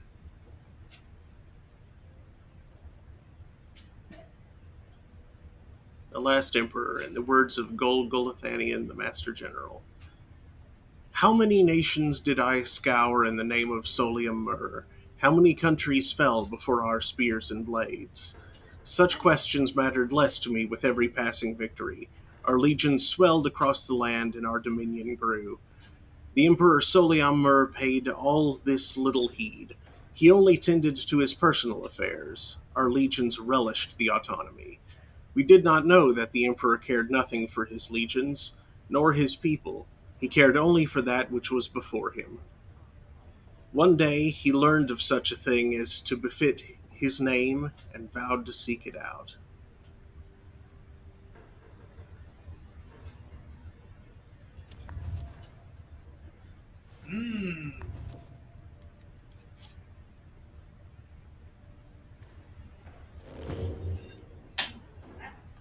Such was the doing of the last emperor. Sounds like a sneaky man.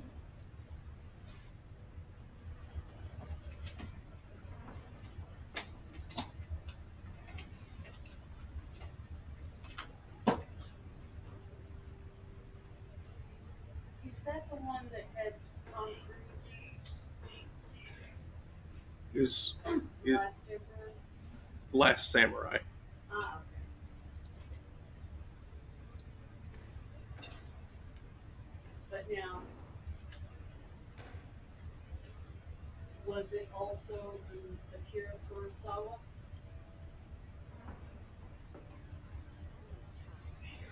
The Seven Samurai was Akira Kurosawa. Well, I mean, he's certainly worked a lot since then. Yeah. Stay like cool with that now. So stinky. I kind of hope not, because that's a big block. I hope that wasn't a response to anything I just said. No.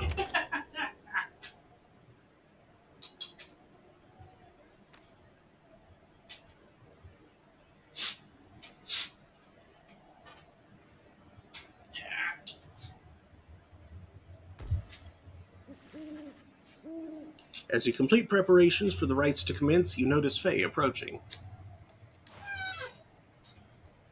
You notice, too, that she is wearing your companion's raiments. We can go home? Manzara.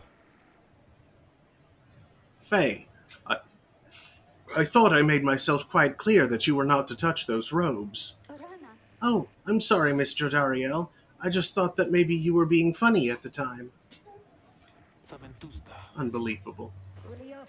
Hey, something's happening in the sky. I think we're up.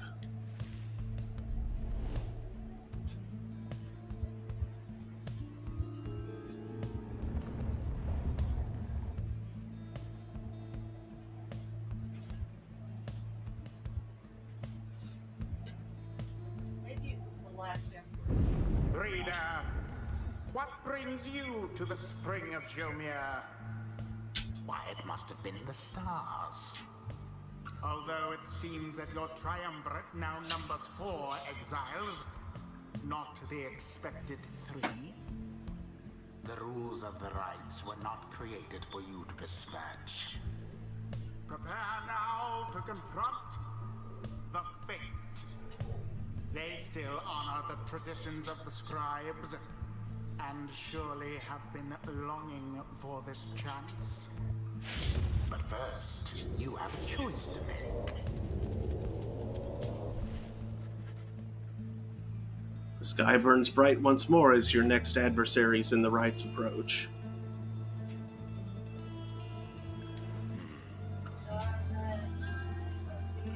Their apparent leader is a bent old cur who regards you with a formal bow. At his side is an intense young man.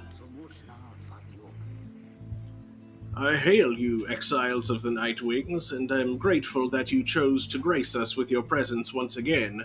I am called Dalbert Oldheart, and this is my son, Ulmer. I thought they had. Oh, whoops, yeah. We need not greet them, father. Also, Oldheart, really? We shall face you in the field this night, and may the victor's pyre burn eternal. But first we offer you a token of good faith in show of appreciation that the Nightwings have returned. Dalbert approaches you with something in his paw. You sense his motives are sincere as he hands to you a small talisman.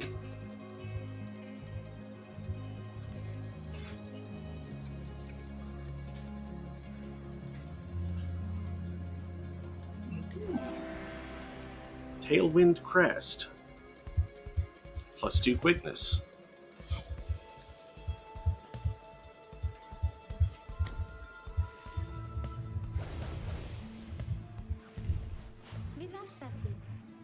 That girl was very kind. And his son, he was so caring, wasn't he?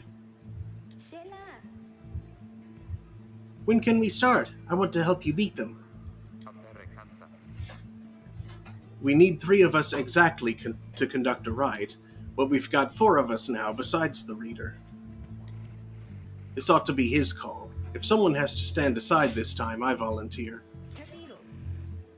No volunteering, chum. It ought to be the reader's call, remember? Very well then, reader. Who shall it be?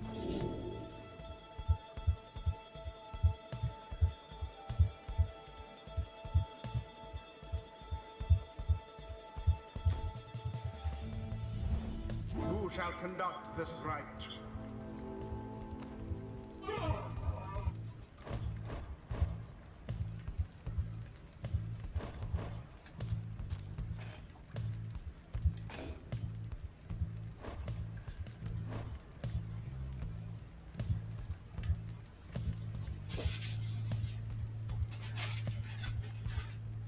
Oh, if you consider the fate, it shows you theirs, Dan. Here, does it show you their stats on it? Mm-hmm.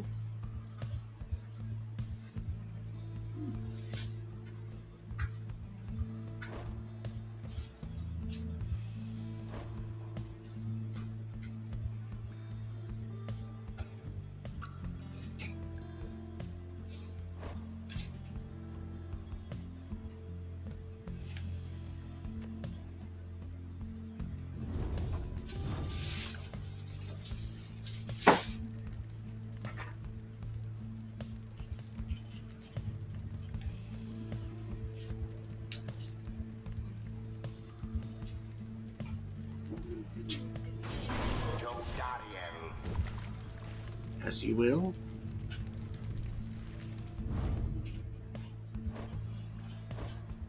Okay, she wanted to be in this, so.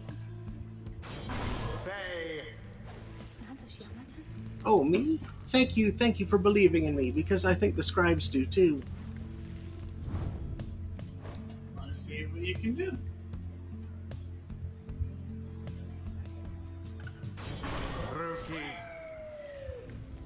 Don't have to tell me twice, chum.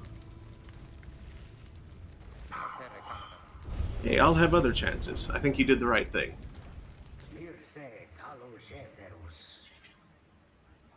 Nightwings, I trust you are well prepared for these old eyes. Yet see the rites shall be commencing momentarily. Are you quite ready too, my son? I hope so, father. Here now, let me show you.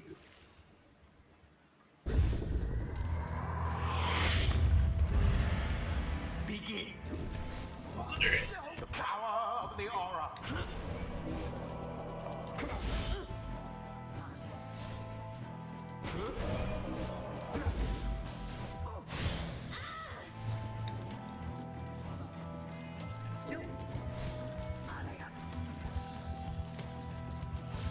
I almost pity what transpired there. Walked right into it, he did.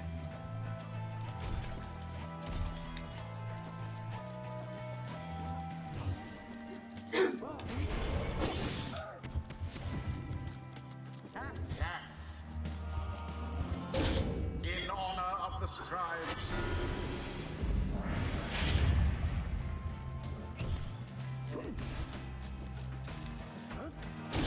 Dolman plunged into the adversary's flame.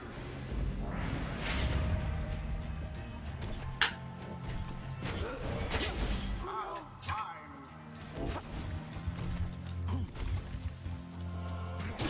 That pyre's flames grow weak.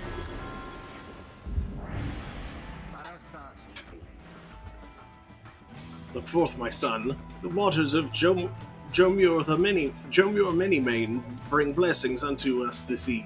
Oh, so you have new description? Listen.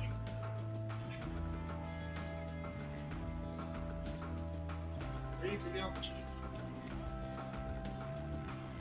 It occurs under a single penalty, charging half their own world. As is typical for a dog boy for anyone who's played Civ 5 or 6. Perhaps our chance has come at last. We need more than blessings to prevail against them, Father. Please keep fighting.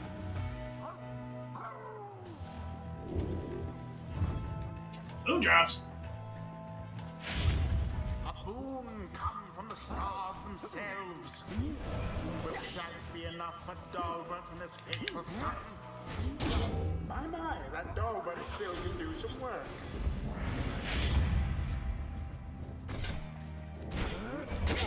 Glorious. One of those All boom drops. banished.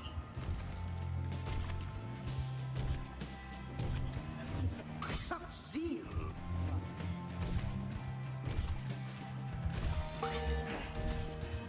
Infinite stamina. Neat. Oh my word. The rite has nearly ended.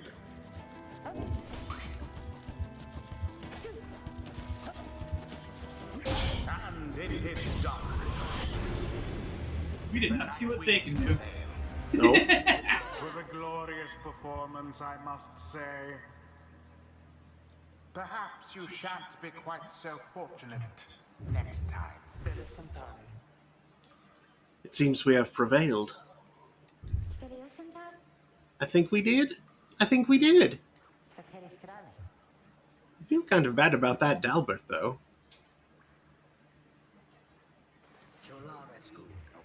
Exiles of the Nightwings, the dawn is yours, and may you earn your freedom. But, Father, the dawn might have been ours. We failed, and I have failed you. Nonsense. We are the Fate. We do what is ordained and nothing less.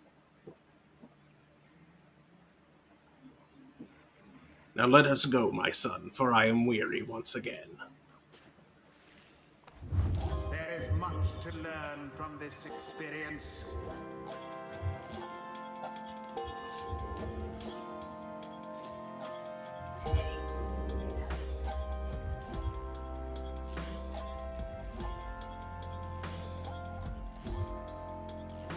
Until the next ride.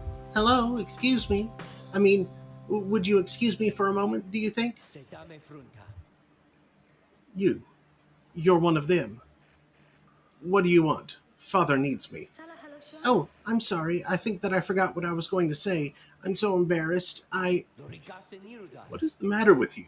It is against the rights for us to even speak like this. I did not know that, I don't think. No one said anything like that to me, but then all this, it's very new to me, and so I thought maybe... You cannot be serious. Yes, I mean, I like to laugh. I like to laugh a lot, and you... How about you? This is the Nightwing's trick. Father told me not to speak with any of you. But I have to go. Wait. Almer, wait. I think that was your name. Was that even your name? Wait. What was she trying to tell him? Also, did she not have a master tree like the others? She didn't level up.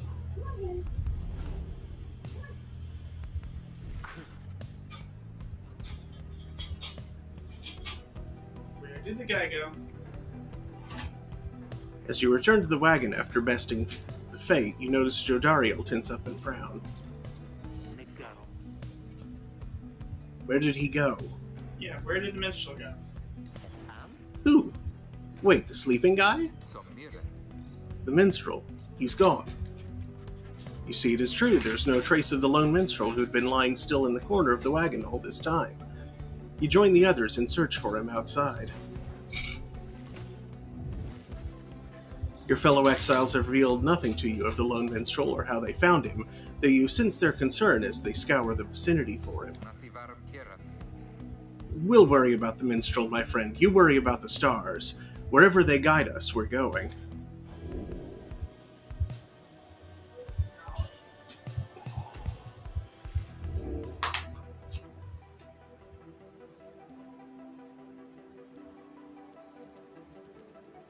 Haub, the Midnight Star.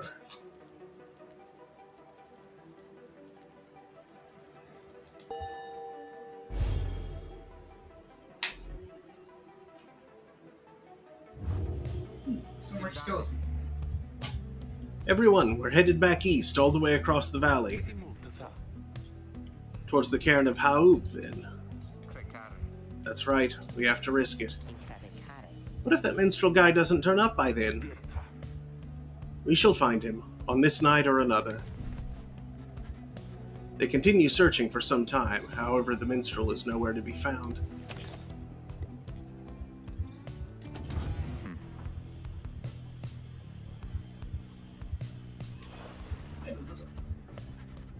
After having thwarted the Fate rather decisively last night, you find Hedwyn off on his own. You sense he wants to talk about your decision to exclude him from conducting the rite. I guess we'll have some tough choices to make before all this is over, my friend. Just been thinking about that. I'm glad you let the others go instead of me during the rite. I mean that, all the more since we succeeded. I don't know what's more intense, participating in the rite or just watching from the sidelines.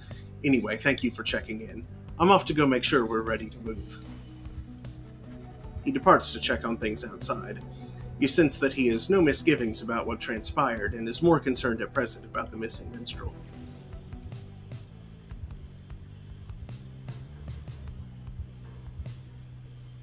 Scribe Catcher.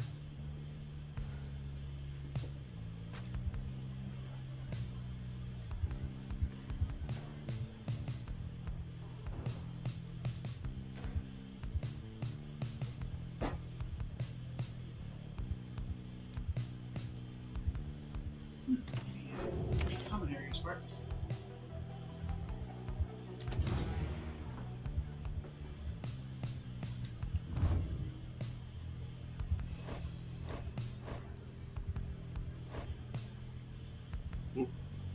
Oh, there's new data. Astral sign, crime, motive, years exile.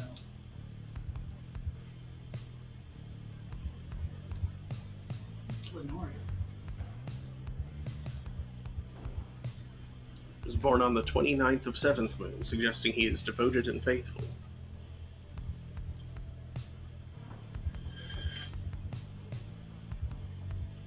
Motive, insurrection?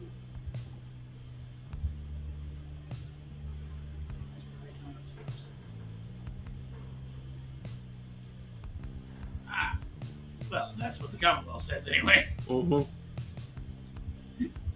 From what he says, he was just kind of fraternizing with a possibly not even the enemy themselves, but like one of the enemy's people. There's we heard of Sandal.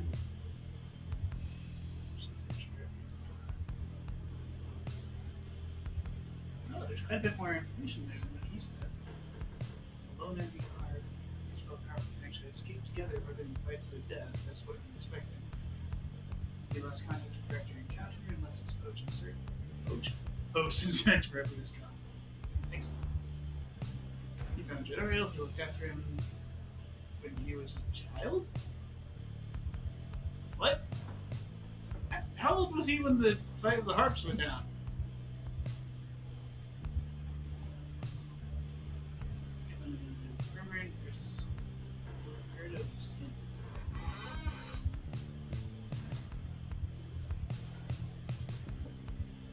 I believe we have a little more information on Face on me for some reason.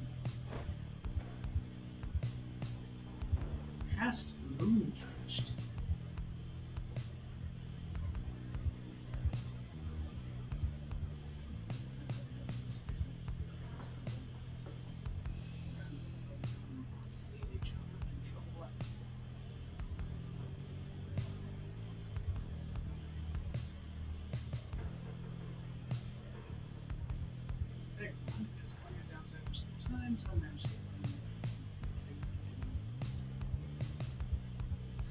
Her sincere demeanor suggests she likely was shunned in the Commonwealth.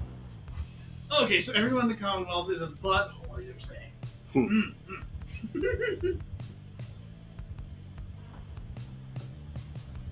Would have been considered a savage then. Yeah, he even calls her race savage, which I find kind of rude.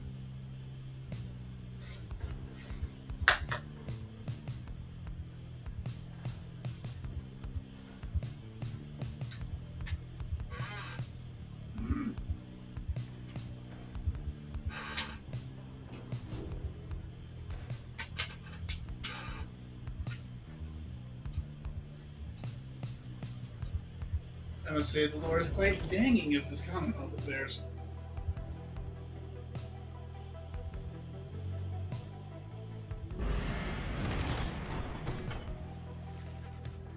There is still no sign of the lone minstrel, although Jodariel tracks potential signs of movement east, the same way you are headed.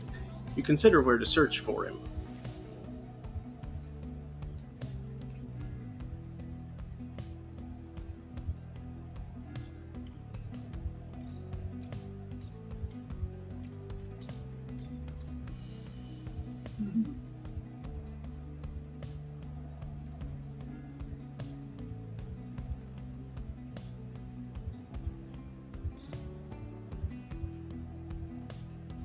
That would make the most sense to me. Taking the same route back.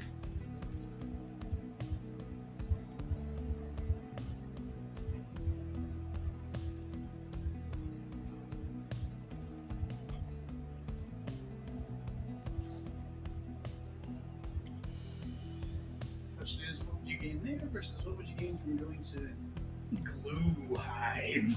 Yeah. Well, we don't know. Would you gain goo? Unidentified goo? As you make your way through the stark badlands of Fall Flat, all there is to show for the missing minstrel is a deeper scowl on Jodariel's face. Blast. I felt certain that he would have taken our same route to the spring of Jomur. It's all right, Jody.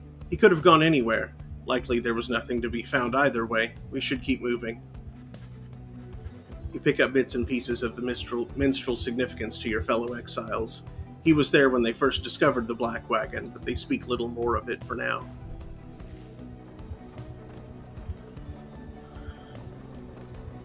So, it's his, maybe? Or... Stop the wagon. What? How come? Because of her. They're coming! They're coming for us! We have to be ready! We have to! Does she mean what I think she means? Howlers? I believe so. Your fellow exiles scramble to prepare the wagon for whatever is out there. Once you help them settle in, perhaps you can learn more of their source of concern.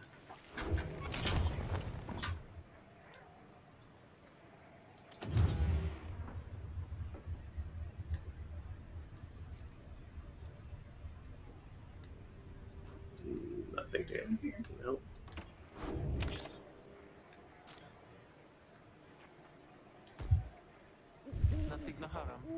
They are coming for us.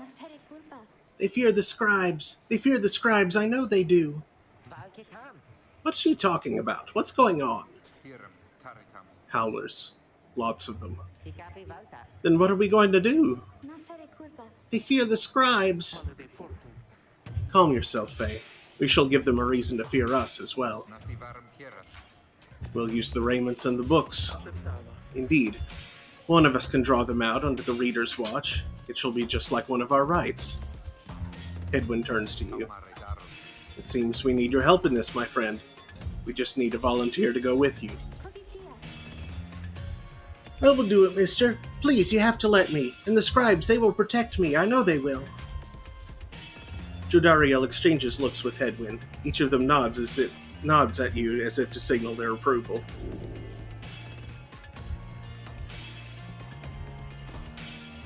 So.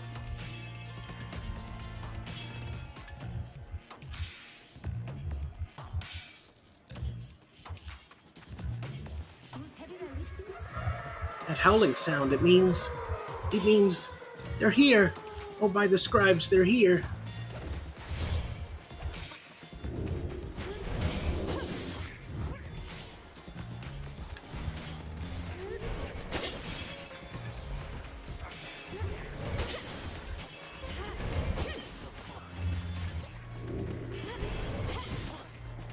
These people flashing into power cats.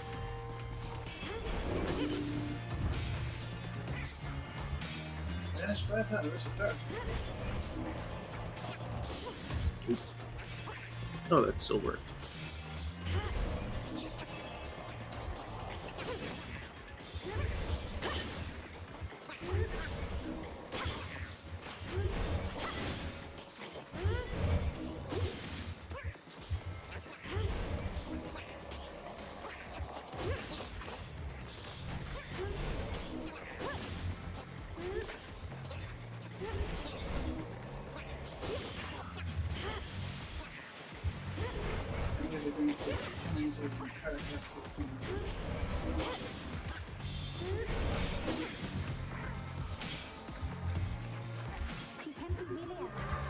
More, I think? There's many more?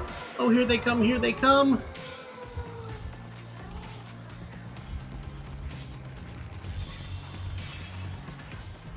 Wait, what was power cast? B and release from flashing.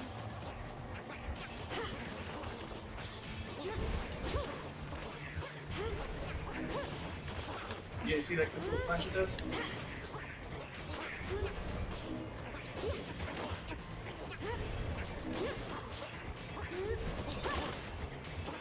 Yeah, with the points.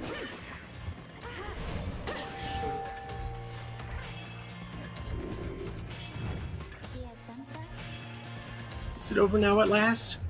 It is, I think it is. Oh, these poor and wretched beasts. Just then, Faye spots something creeping toward her. Who? What?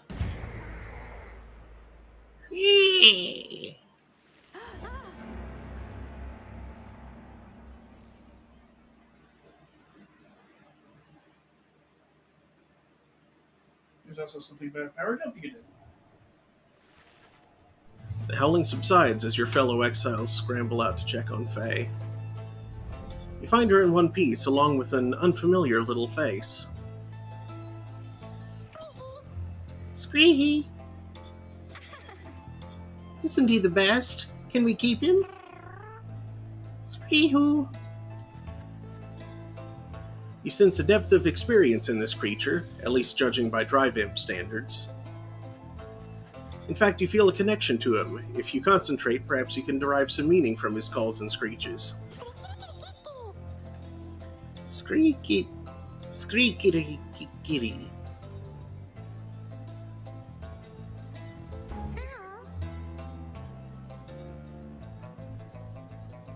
You sense some pattern in the Drive Imp screeches. He seems welcoming of this. The Drive Imp seems to have history with your black wagon. You are beginning to understand him. The Drive Imp recognizes you as the new reader of the Nightwings. He is pleased to meet you. You can now understand this unusual Drive Imp. The Drive Imp seems satisfied at having gotten through to you, and you explain to your companions what little you have learned from him, little have learned of him so far. No one argues against letting the creature come along. Inside the wagon, the other Drive Imps stare at him with something like reverence. The Drive Imp joined you. He seems to know his way around.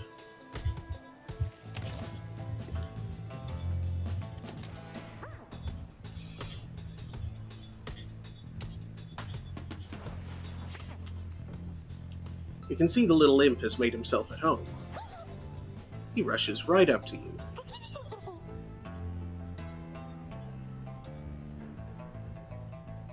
Seems very pleased to be in the wagon. Indicates he was able to find you thanks to the swarm of howlers.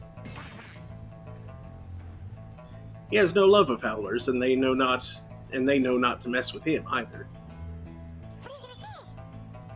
He plans to set up a nest that should ward off any further trouble from them. He looks forward to the road ahead with everyone and believes it shall be worth it. He's happy to be back where he belongs, and he urges you to keep going. He bounds off towards his brethren settled in the wagon's rafters. Cute. Indeed.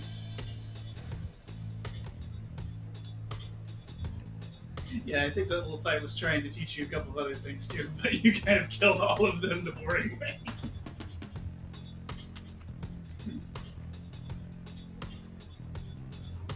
There's a power jump. Not necessarily sure what that would do offensively. I need drink. Feel free to grab the mystery dew. I tried one already. I didn't like it very much. Yeah. What do you think it tastes like? Too sweet.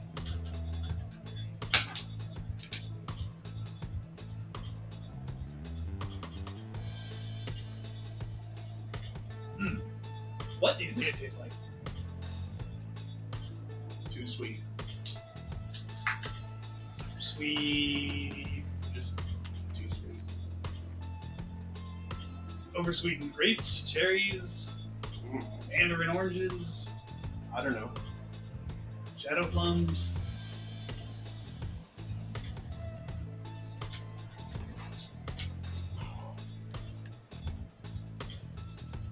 Overly sweetened nacho cesium.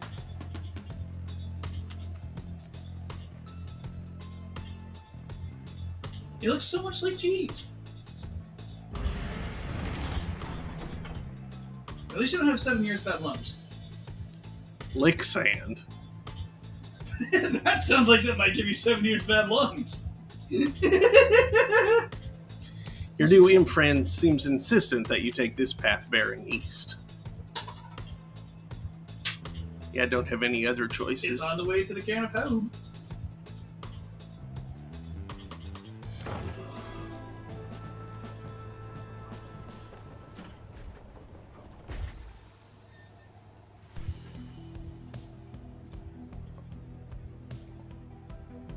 Edwin orders the wagon to a halt somewhere in the barren wastes of Jomur Valley.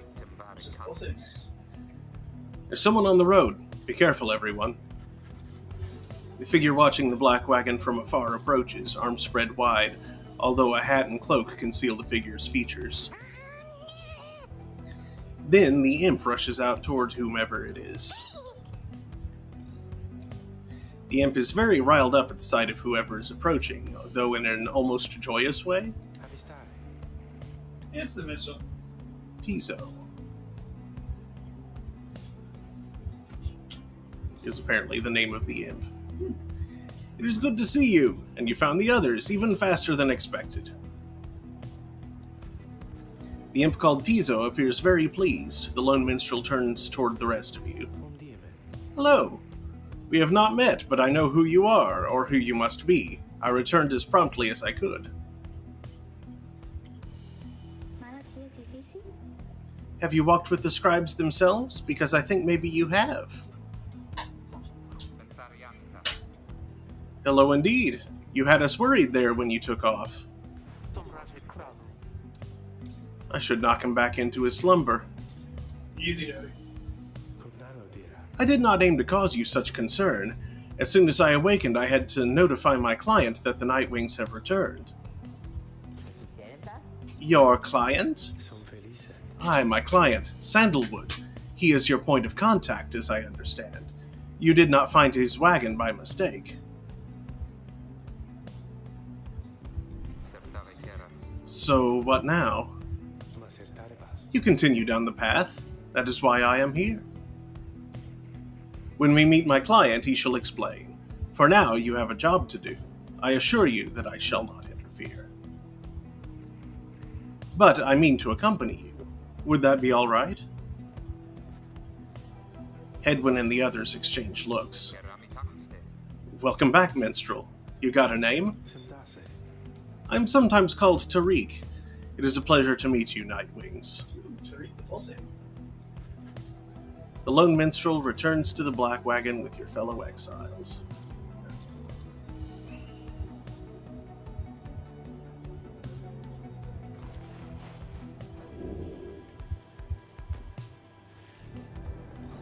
Why do I get the feeling he's like another minstrel in another game? He's like secretly one of the scribes. I mean, he does wander across realities or something, I think. That's like his deal, right? The Cairn of Haub is a foreboding sight. It is here that the next rite is soon to commence. Reader, if you have a moment, once we are settled on these grounds, I wish to speak with you in the wagon at your leisure.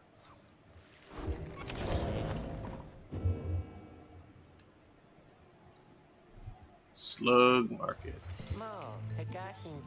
Oh, hey guys, fancy running into you this side of the sand. So what can I do for you?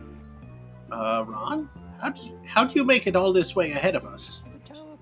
Come on now, Mr. Greentail. Can't just give up all my business secrets, am I right? What I can do, though, seeing as you've been such a good customer and all, is provide for you a sample of a little something you might like. Here, check this out. Seeing as you bought that Mooncrest thinger from me last time, why, I'm just thinking you could use this, and I got more if you want. You received a pinch of stardust. It does seem useful. What's it do? Raises the rank of certain talismans.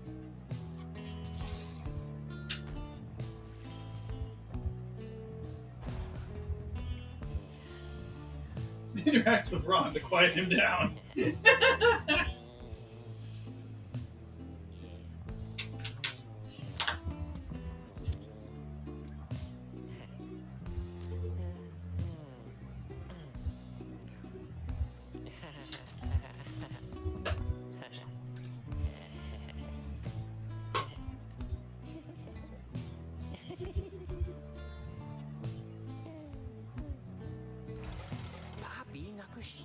I didn't buy nothing, Dad. No, you could have. You actually had a significant amount of cash you got from the Owlers.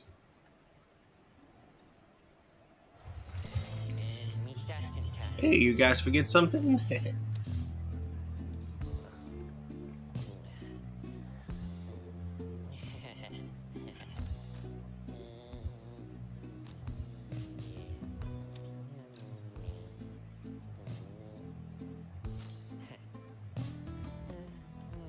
I'll say lunar glass is powerful. Yeah, but I can't afford it. Box 200. I didn't guess the price. I see.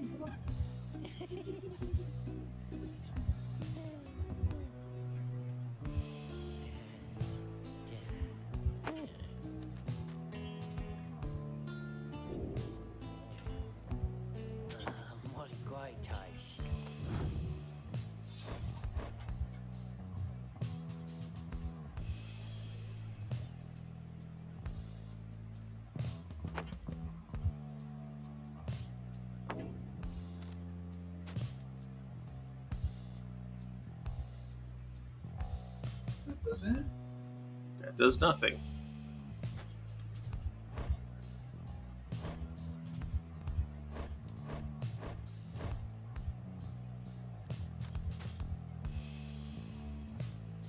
%. Sure.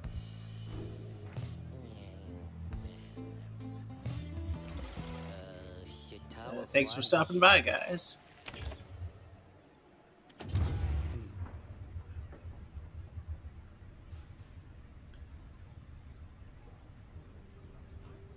Status nearby. Yeah, he's right over there. The lone minstrel and his white lute chronicle the journey of the Night Wings through song. Using it, you may hear glimpses of your past experiences across the downside.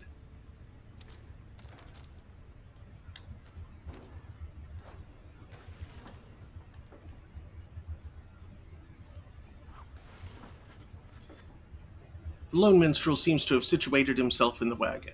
He is very still, not unlike when he was sleeping. Reader, I shall keep this brief, as you shortly have a rite you must conduct. You have read something of the Book of Rites, which means that you may know something of my nature. On the contrary, you know not what he means, and he soon senses this. Forgive me, for I spoke too soon. Suffice it, I have served the Night Wings for some time. Conduct the rites with glory, and you shall achieve what you seek. The lone minstrel nods farewell to you and steps away.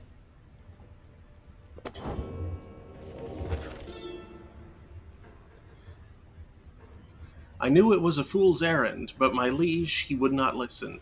He instead insisted to pursue a certain treasure, a celestial orb, freshly fallen from the heavens in the reaches of the downside. He would be a living legend if only he could grasp it, whispered in his ear that Kaelmer Ropecaller, his elder and most trusted aide. Would that I slew that man myself. His was a simple and yet brilliant ruse to draw the Emperor farther still from his responsibilities and towards his greed. Thus did the Emperor begin an expedition into the Forsaken Lands. He insisted that he go himself.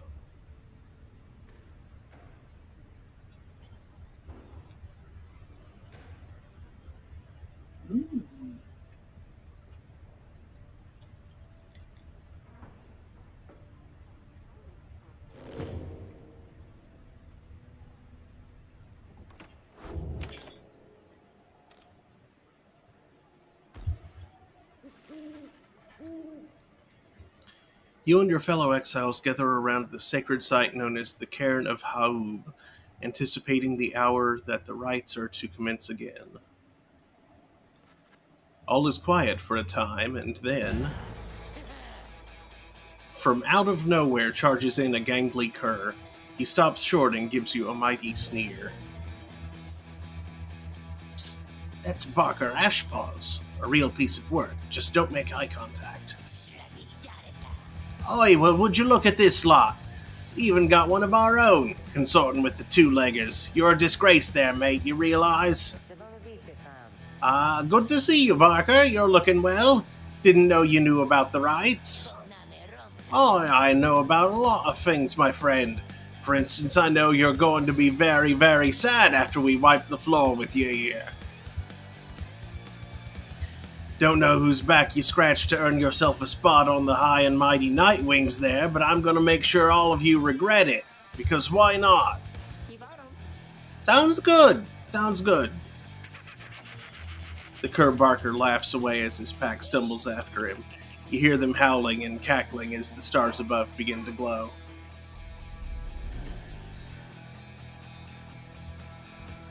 Interested in Parker's pulsations? I didn't even think about it. All in red pulsate when first encountered it, isn't it? Welcome, dear reader, to the splendors of the accursed cairn of Ha'ub. You shall find the downside grows less pleasant from this point. But first, there's a tradition to uphold. This time you stand against the dissidents. Even now they hunger to defeat you. Perhaps not simply to regain their freedom, but to deny you yours.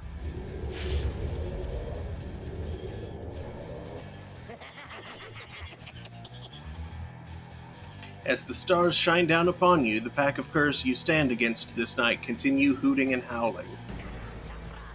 Oi, come on you lot, let's boil some blood!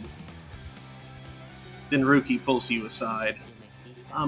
Look chum, I don't know how to say this, but I can't go against these guys. Just trust me on this one, okay? You sense he means it. You make a mental note to ask about his history with Barker whenever time permits. It's alright, Rookie. We can take care of them. Begging your pardon, but if you need another to stand at your side this night, I have someone here whom I would recommend. Do not be coy with us, minstrel. Don the robes if you intend to stand with us. Oh, I did not mean myself. The rights are not for me. I was instead referring to this little one. A creature wearing tiny raiments appears at the lone minstrel's side. Tizo seems to be volunteering to take on your adversaries, the dissidents. Absurd. The imp knows the rights. He knows a great deal. So long as the Nightwings stand together, he shall be at their side. Though you need not take my word for it. Tizo, our adversaries seem to be preoccupied. Perhaps you might quickly show our comrades what you can do. The little imp peers at you. You sense his connection to the rights as he awaits your guidance.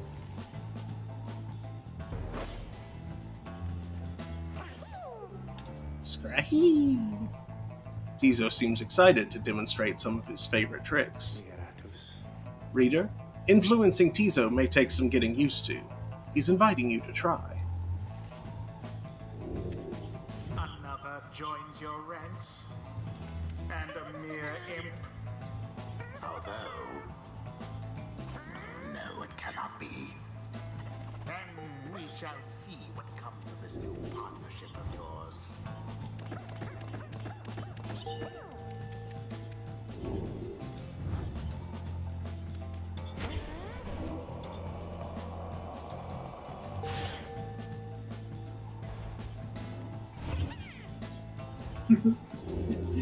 Implode! So you can flutter over stuff and then implode. Well done as ever, Tizo. Tizo is happy to lend his support during the rites if you could use his help. Well then, reader, who shall conduct the rites in the name of the Nightwings? The rite shall begin forthwith. Shiryu-sama. Jodariel.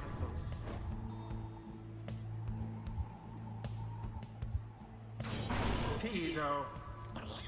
The choice is cast. Our adversaries shall be quick. Be ready. Time's up, you swill!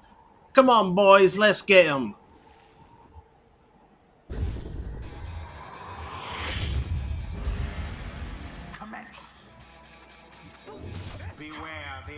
adversary's aura or be banished. The Night Winds assert themselves thusly. Or just walk through them.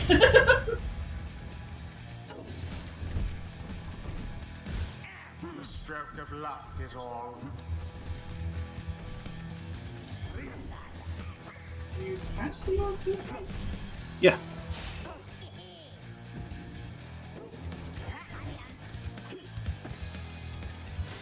Another banishment.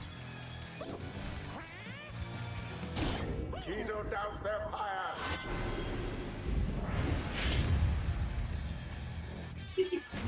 Floater's not to be messed with. A bit of a blunder.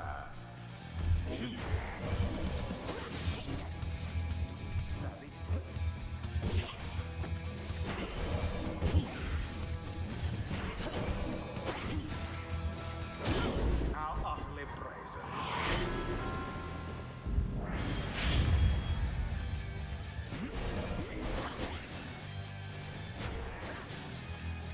Now then.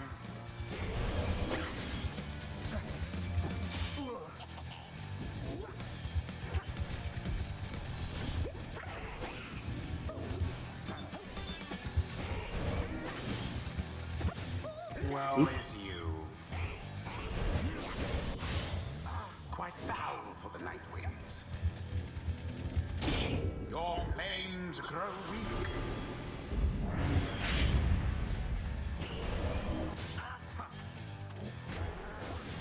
Who's that little guy attacking? Now to the flame.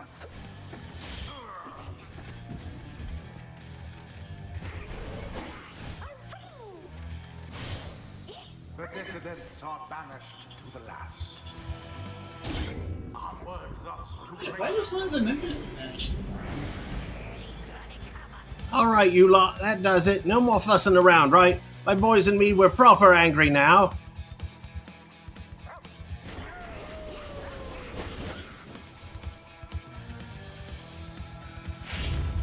Careful now. Your adversary Barker there seems rather fired up. Whatever shall you do against so fierce a foe?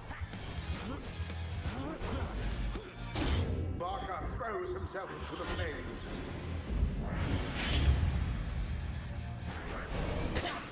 Zap!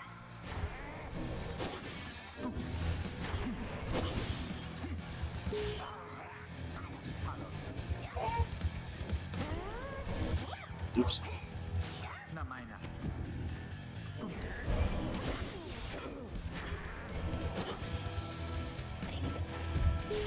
You'll have to do better than that.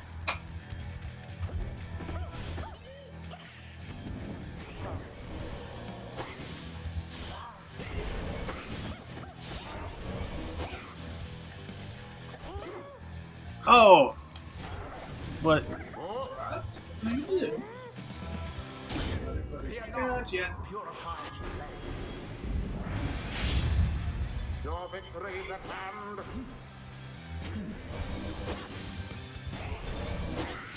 Oops. Oh, there goes Okay. Hedwin. Can you jump all the way up? Yes.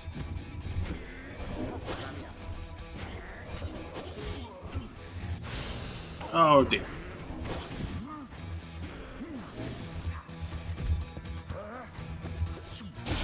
And it is done. Slippery arena. The Night Wings prevail yet again. Accomplished effortlessly, I might add. A bit more effort this time. The than race last. is done. That ought to show them. Perhaps now they shall learn some humility. Well, well. I'll be a heaping ball of dung, but I just can't believe you shoddy lot showed us the what for like that. My boys and I will have to take you just a tad more serious next time. Till then, you just be sure old Rookie Greentail, you just be sure to tell old Rookie Greentail that yours truly, he remembers everything, you hear? The rites do tend to teach something of trust. I think I'm beginning to understand something of all this, my friend. Inspiration. trees all his own. Marcus.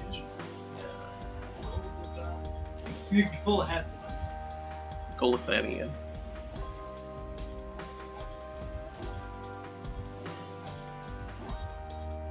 Bonds of the Saurian Legion. Writes masteries, enhancing a nomad's influence over his triumvirate. So, team regenerates stamina twice as fast, or Headwind gets more stamina.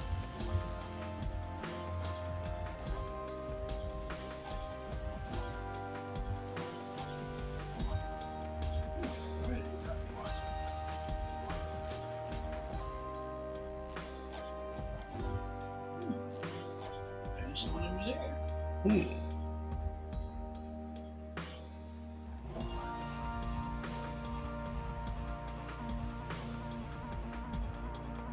Oh, I like that. I like that a lot. So steal 10 or more Pyre in there. Because I assume his glory goes up at some point.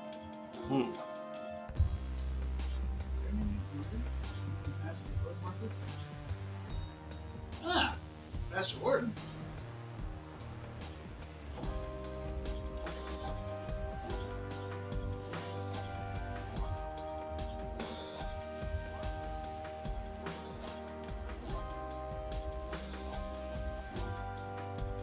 Yeah, what's going on in that last raid? Like, one of them kept getting permabanned. That's what happens when you jump into the pyre. Ah! So it's not permanent, it's just you're not on a timer. It's until someone else jumps into, or it's until the next extinguishment. It's like if you were just hawks, you'll just away from that. Mm-hmm.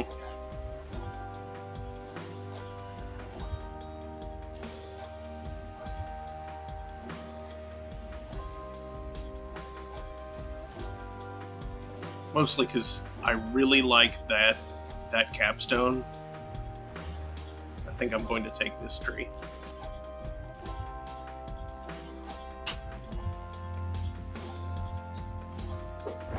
The Master General reveals his stratagem. A flash of inspiration for next time. Enlightenment seldom avails itself to simple imps. Tizo feels solemn respect for the rites and all their myriad complexities.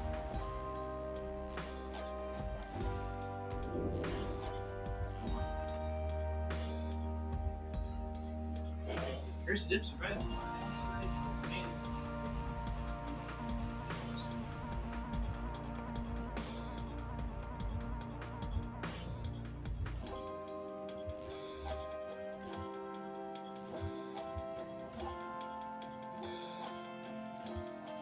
What's the flavor text on his trees? Secrets of the Accursed Imp. Unleashing imps, latent and somewhat terrifying power. And imps turned out to be much more resilient than they first appeared. Lights of the Swallow. Passives for the team. With the aid of Home the Swallow, the fallen emperor, so we were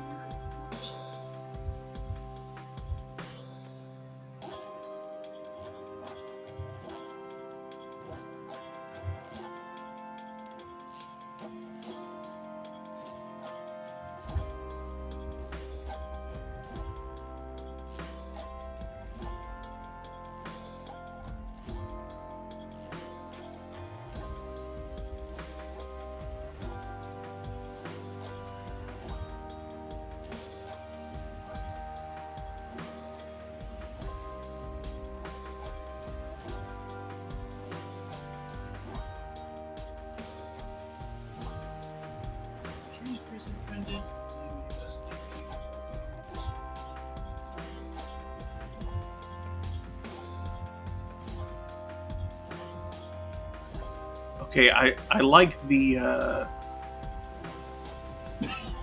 like that one. Auto implode. Uh-huh.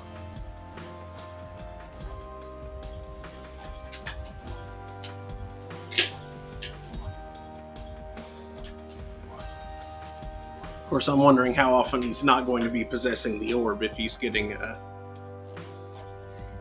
banished. Well, you may have noticed that those curs were casting at your guys that you weren't controlling. Yeah. So, if he happens to be going for the orb from someone and gets cast that, kaboom!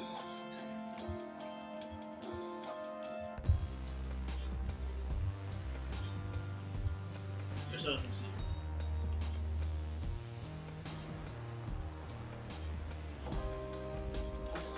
Fast footer and inner quarter. See? That depends on how much faster. Yeah. And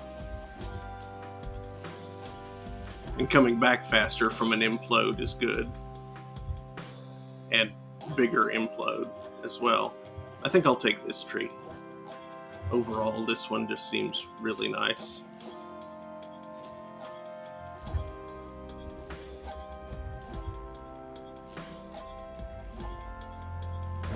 Tis the influence of the imp scribe.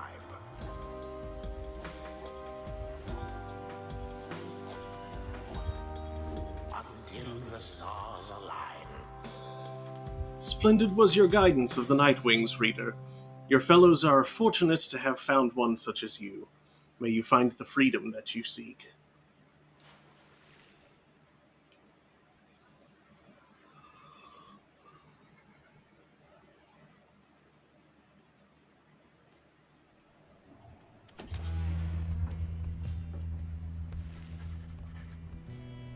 After thwarting the dissidents almost effortlessly, you return to the wagon to recover from the night's ordeal and figure out how best to proceed.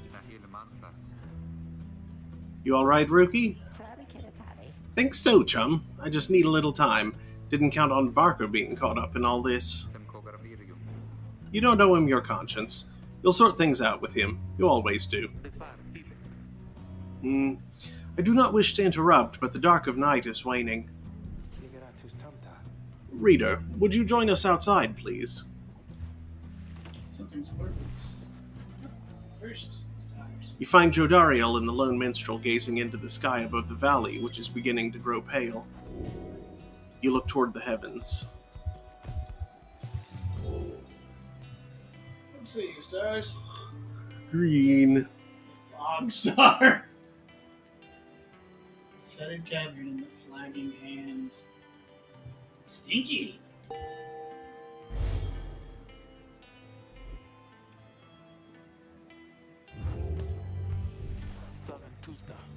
Then it is as I feared. We are to press further north beneath the valley into flagging hands. Scribes are watching over us. They will protect us wherever we should go. Had you been to flagging hands, you would not say such things. The scribes have surely turned their backs on that place. What's that pulsating gas say? If I may, the bleakness of flagging hands, a gloom-filled, desolate region of downside beyond which lies the sea, a fetid sprawl of noisome, festering, unpleasant adjectives, basically a disgusting swamp pit, shall wear upon you, to be sure. I urge for you to take what rest you can, for you shall need your strength upon the road ahead. Your fellow exiles agree to turn in for the remainder of the night. At dawn, you shall have to press deeper into the downside.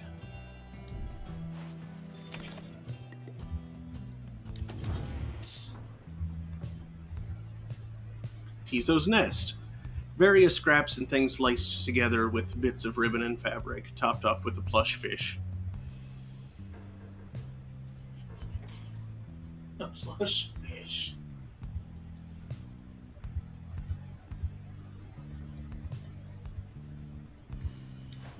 What's up, Rudy? You can tell something is troubling Rookie, though he seems relieved to see you. Hey, chum, listen, I got to level with you real quick. You remember Barker, don't you? Not exactly easy to forget, though believe you me, I try. Well, he's got me by the scruff. I've been down here a little while, as you can see by now, but Barker, he's been here longer. He's made quite the name down here. As for me, I needed help, you understand. I had a certain standard to uphold. So, I figured he would be the one to ask. Then Rookie hesitates. But then his familiar grin returns. So, what if I owe him though, right, chum? I got people back on the other side, and just between us, we're loaded. I mean rich. My little problem with Barker, soon it's gonna take care of itself, just as soon as my people send the money through. So, I'm telling you right here and now, don't you even worry about it. And I'm sure everything on that front is going to end up real tidy real soon. With that, he scampers off before he can respond. It seems Rookie owes a debt of some sort. What is on the line exactly, you are unsure. Well, the best update is bio.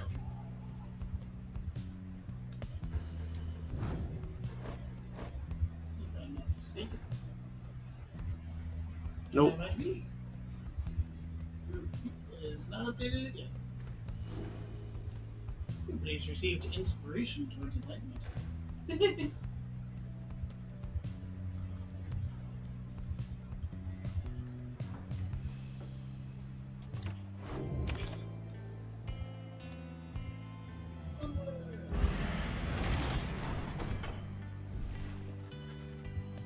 Come dawn, you find Hedwyn and Jodariel assessing the current situation with the minstrel. I'm not sure what that was pulsating. Yeah. Are you certain? Are you most certain? Aye, madam. I make no claim the journey shall be pleasant, but it is necessary. Hedwyn motions to you as they continue talking. Seems we'll have some work to do once we arrive in Flagging Hands. Let's get going, soon as you're ready. Sooner we get there, sooner we can leave.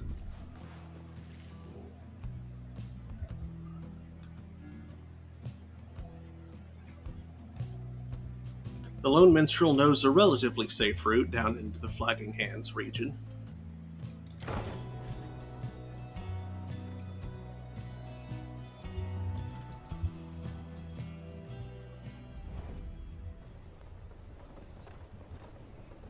Hey.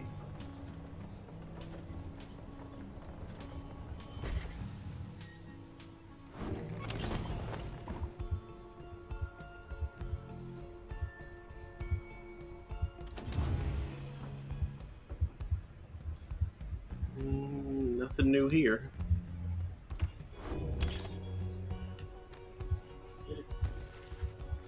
The Flagging Hands region proves as dismal as Jodariel indicated. The air is thick and foul. How far to the pit of Melith? According to the stars, the next rite shall soon commence here. A fetid den in which the witch Melith, sealed the physical form of Islak Astralborn. Milith. All the way across the marshlands on the coast. Reader, would you join me in the wagon for a moment? We have matters to discuss. Jodariel and Hedwyn exchange looks. Then she turns to you. Go see what he wants. Or Thank you for your time, reader. I have something for you on behalf of my client. Before you is an artifact called the Beyonder Crystal. You observe a shimmering crystal of some sort beside the Book of Rites. As you have surmised, the triumvirates you are to confront during the rites shall stop at nothing to prevail against you. They have prepared for this for quite some time. The Beyonder Crystal may help ensure that you are well prepared in turn. Should the reader manage in your eyes, present the crystal only then. Message to the Lone Minstrel. It is a resource now at your disposal to be used at your discretion. Gaze upon it and you shall see what I mean. It is calling you. Beyonder Crystal. Brought to you by the husband of Madame Webb. You look upon the shimmering surface of the Beyonder Crystal. Some of your senses fail, though you retain a hold over your consciousness. An apparition appears before you, clad in the raiments of the rites, but incorporeal. I sense that you are not a total idiot. She reaches for the clasps on her mask. So the Nightwings have returned. Oh, but where are my manners? You must be their lovely reader. Please call me Sandra. Sandra the Pulsating? We met briefly before. When you first beheld the book, when you were stuck inside of it, I was among the phantoms your companions banished there, no doubt stroking their egos.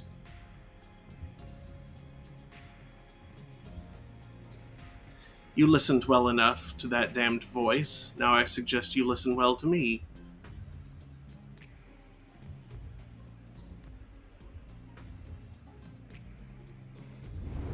I am bound in servitude to you, along with any idiots whose freedoms happen to be intertwined with yours. I know the rights better than anyone. I soon can whip you into shape if you but take advantage of my services. First, I offer scribe trials to those friends of yours. If they can pass, it shall be worth their while, and yours. That's some tailored to things. Secondly, my Beyonders and I avail ourselves for practice rites, should you be so inclined. A spectral triumvirate banished for eternity and trapped within the rites. Sandra the Unseeing. No strings training competitions between your fellow exiles and Sandra's Beyonders. Or you could always come and chat and briefly free me from an eternity of boredom, You have invoked Sandra. She is a wraith, expelled for eternity within the Beyonder Crystal, and bound to serve the rites.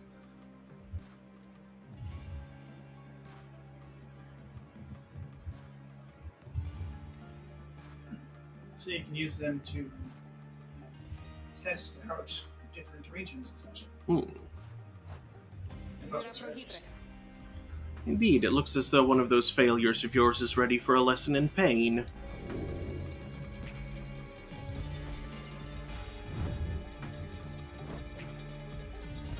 Ineligible.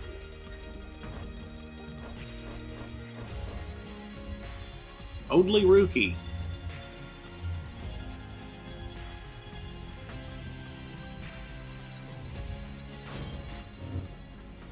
You ask Sandra to administer one of her special trials for Rookie. What, the loudmouthed cur? Well, I suppose that he is ready, technically, though I have a litany of reservations about him. But let us bring him forth. Soon Rookie appears in heat of the summons. Chum, why are you looking at me like that? Got something weird for you, buddy.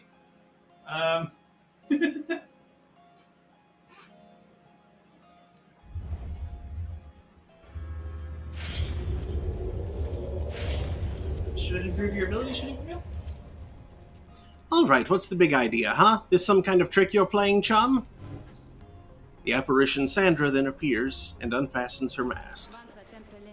Shut your snout and listen well, cur. You answer to me here. What?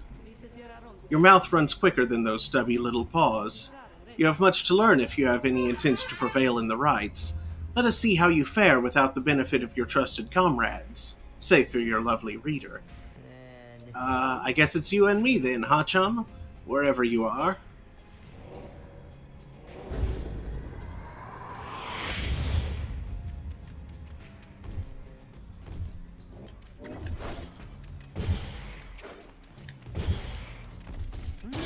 Oof.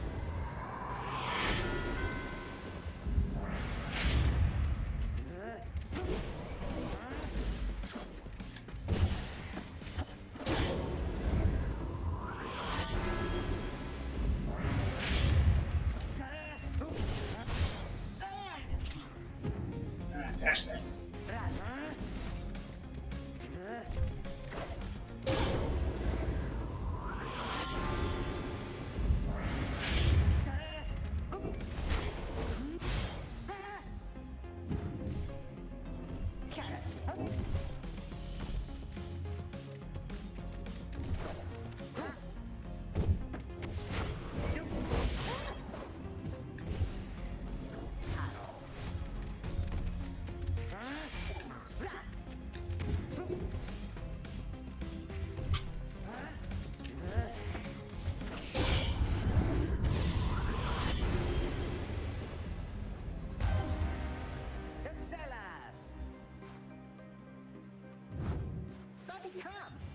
That's how we do it, right, chum? It is, and you acknowledge likewise that you did not do it on your own, despite having to face my demon friends all by yourself. You passed my test, Kerr. Congratulations are in order, both to you and to your lovely reader. Now farewell.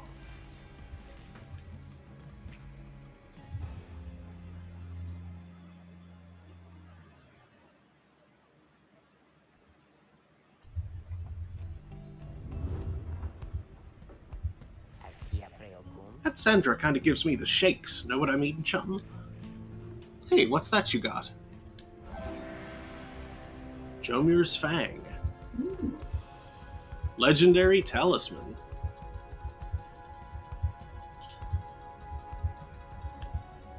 Cool.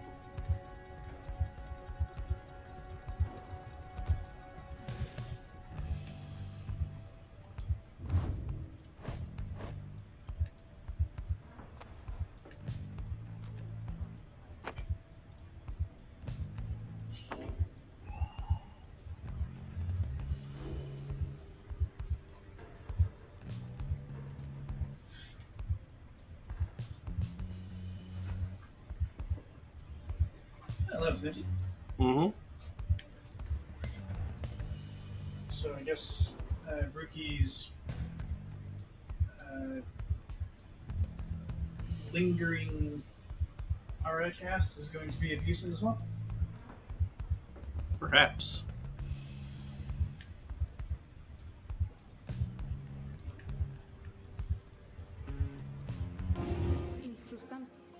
You are certainly persistent, reader.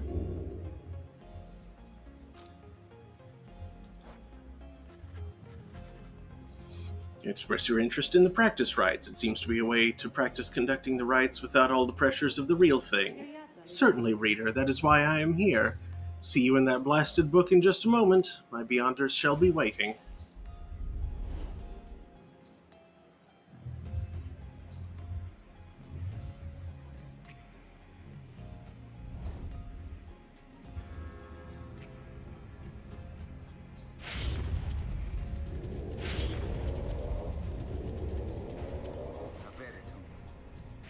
This place.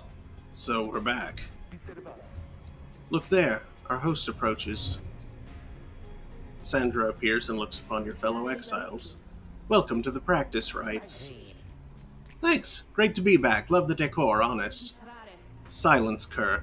You are fortunate your reader summoned you again. You could use a little discipline. Now come forth and let us see how capable you are.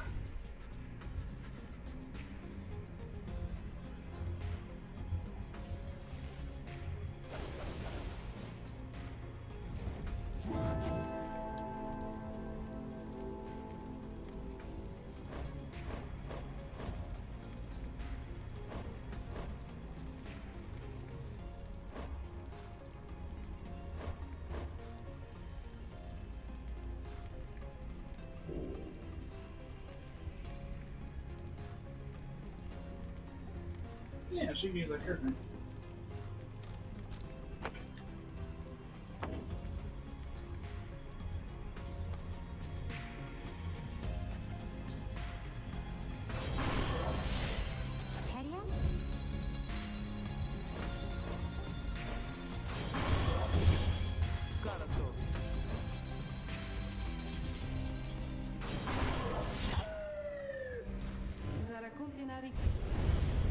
If you are ready then, Nightwings, grasp the orb and we shall train with you.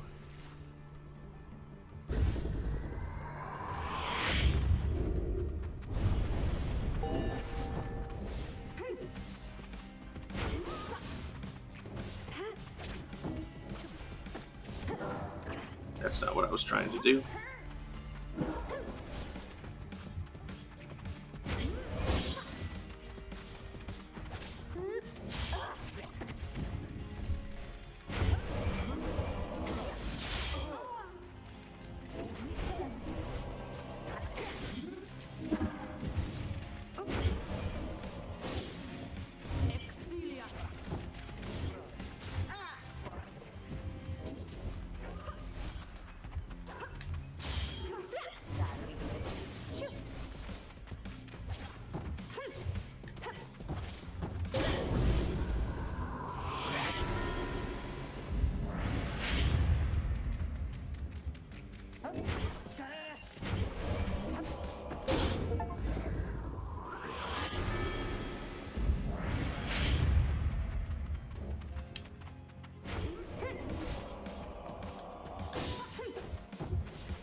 Oops.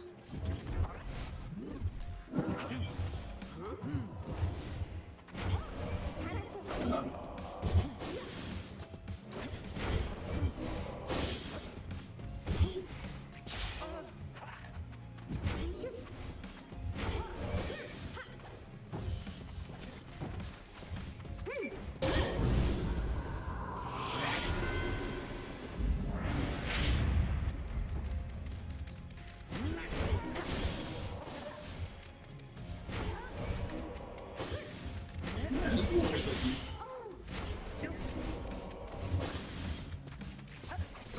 A narrow but inconvenient limit field.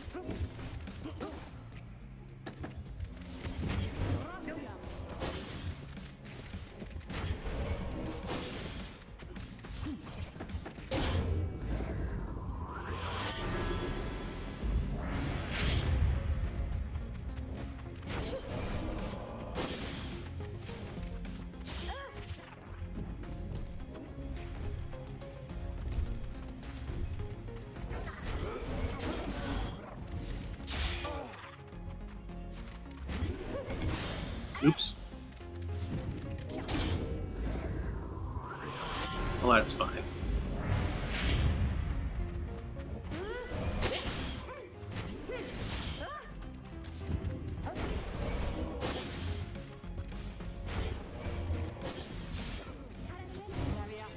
Oop. You started moving sooner than I expected to.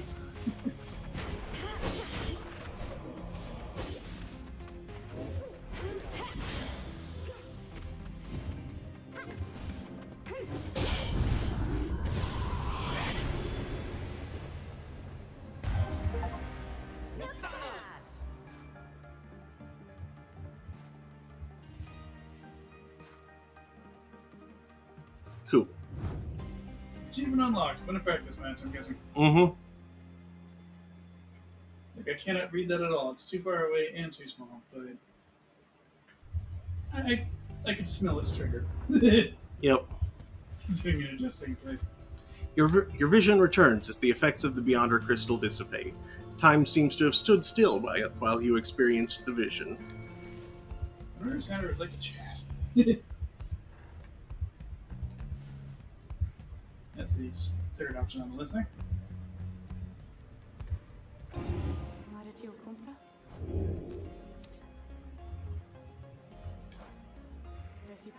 I do appreciate the effort to make small talk with me, reader. Anything to break from the monotony of staring at the void within this place. Not that I could see it if I tried. She laughs at this, or maybe at herself. Certainly I could make talk with my fellow Beyonders, trapped here as they are with me. You might expect that we would all keep each other company. There's just one problem there, however. We are all sick of one another. She laughs again, perhaps not at her joke, but instead at her predicament. I do exaggerate to some extent, but there is a certain truth in this. We have been stuck together long enough that we have grown more distant rather than more close. But I had best not wear out my welcome with the likes of you, as I have long since done with all the others here. So carry on for now, and if those fools with whom you travel learn something, come bring them forth to me, and I shall see to it that they learn some more.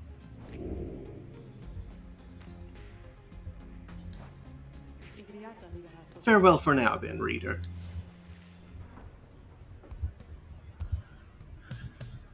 Oh, perhaps when someone gives an inspiration, that's when Yeah. I share the trick. I think for them is.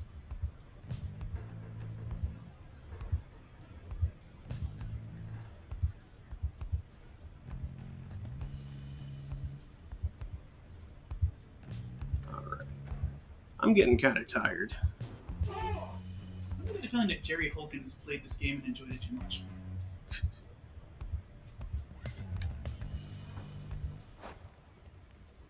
Just feels like his kind of world building soup.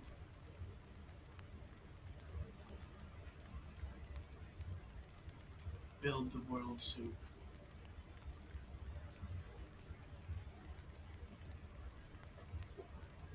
But I'm certainly enjoying it so far.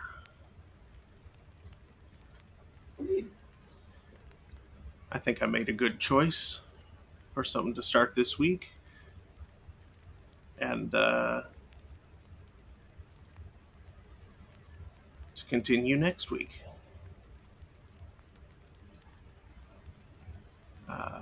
Let's see. I should be back.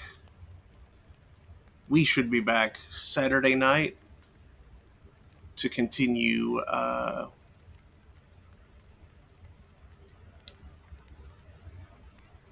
Cult of the Lamb. That's at 9 p.m. Eastern. Yeah, we're working our way through the Spider Bishop's town, Yep. And and she keeps causing trouble. mm-hmm. And if I'm feeling up to it, I might be around tomorrow afternoon for Octopath Traveler. I've been trying to work towards that. I've kind of almost been awake closer to the right times this week. I've been moving in the right direction, at least. So I'm hoping to be able to get back to that soon. In spite of the screeching? Screeching? Yeah, the moon's been loud lately. Oh, the moon was really pretty last night. It's hard to sleep.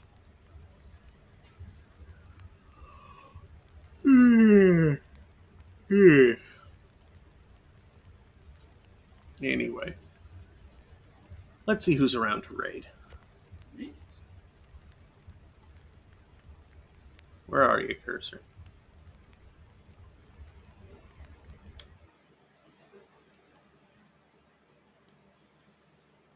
There we are.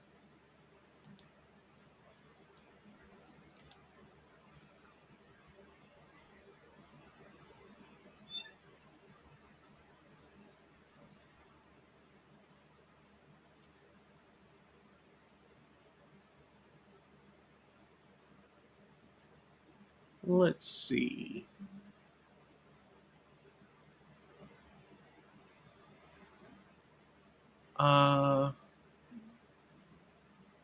Aquas is playing something called Blazing Chrome.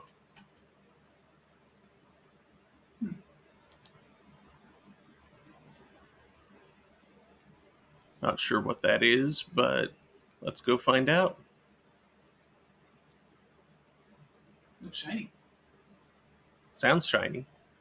He's got it paused right now, so I can't really see What do you think of Chrome what it's House? looking like.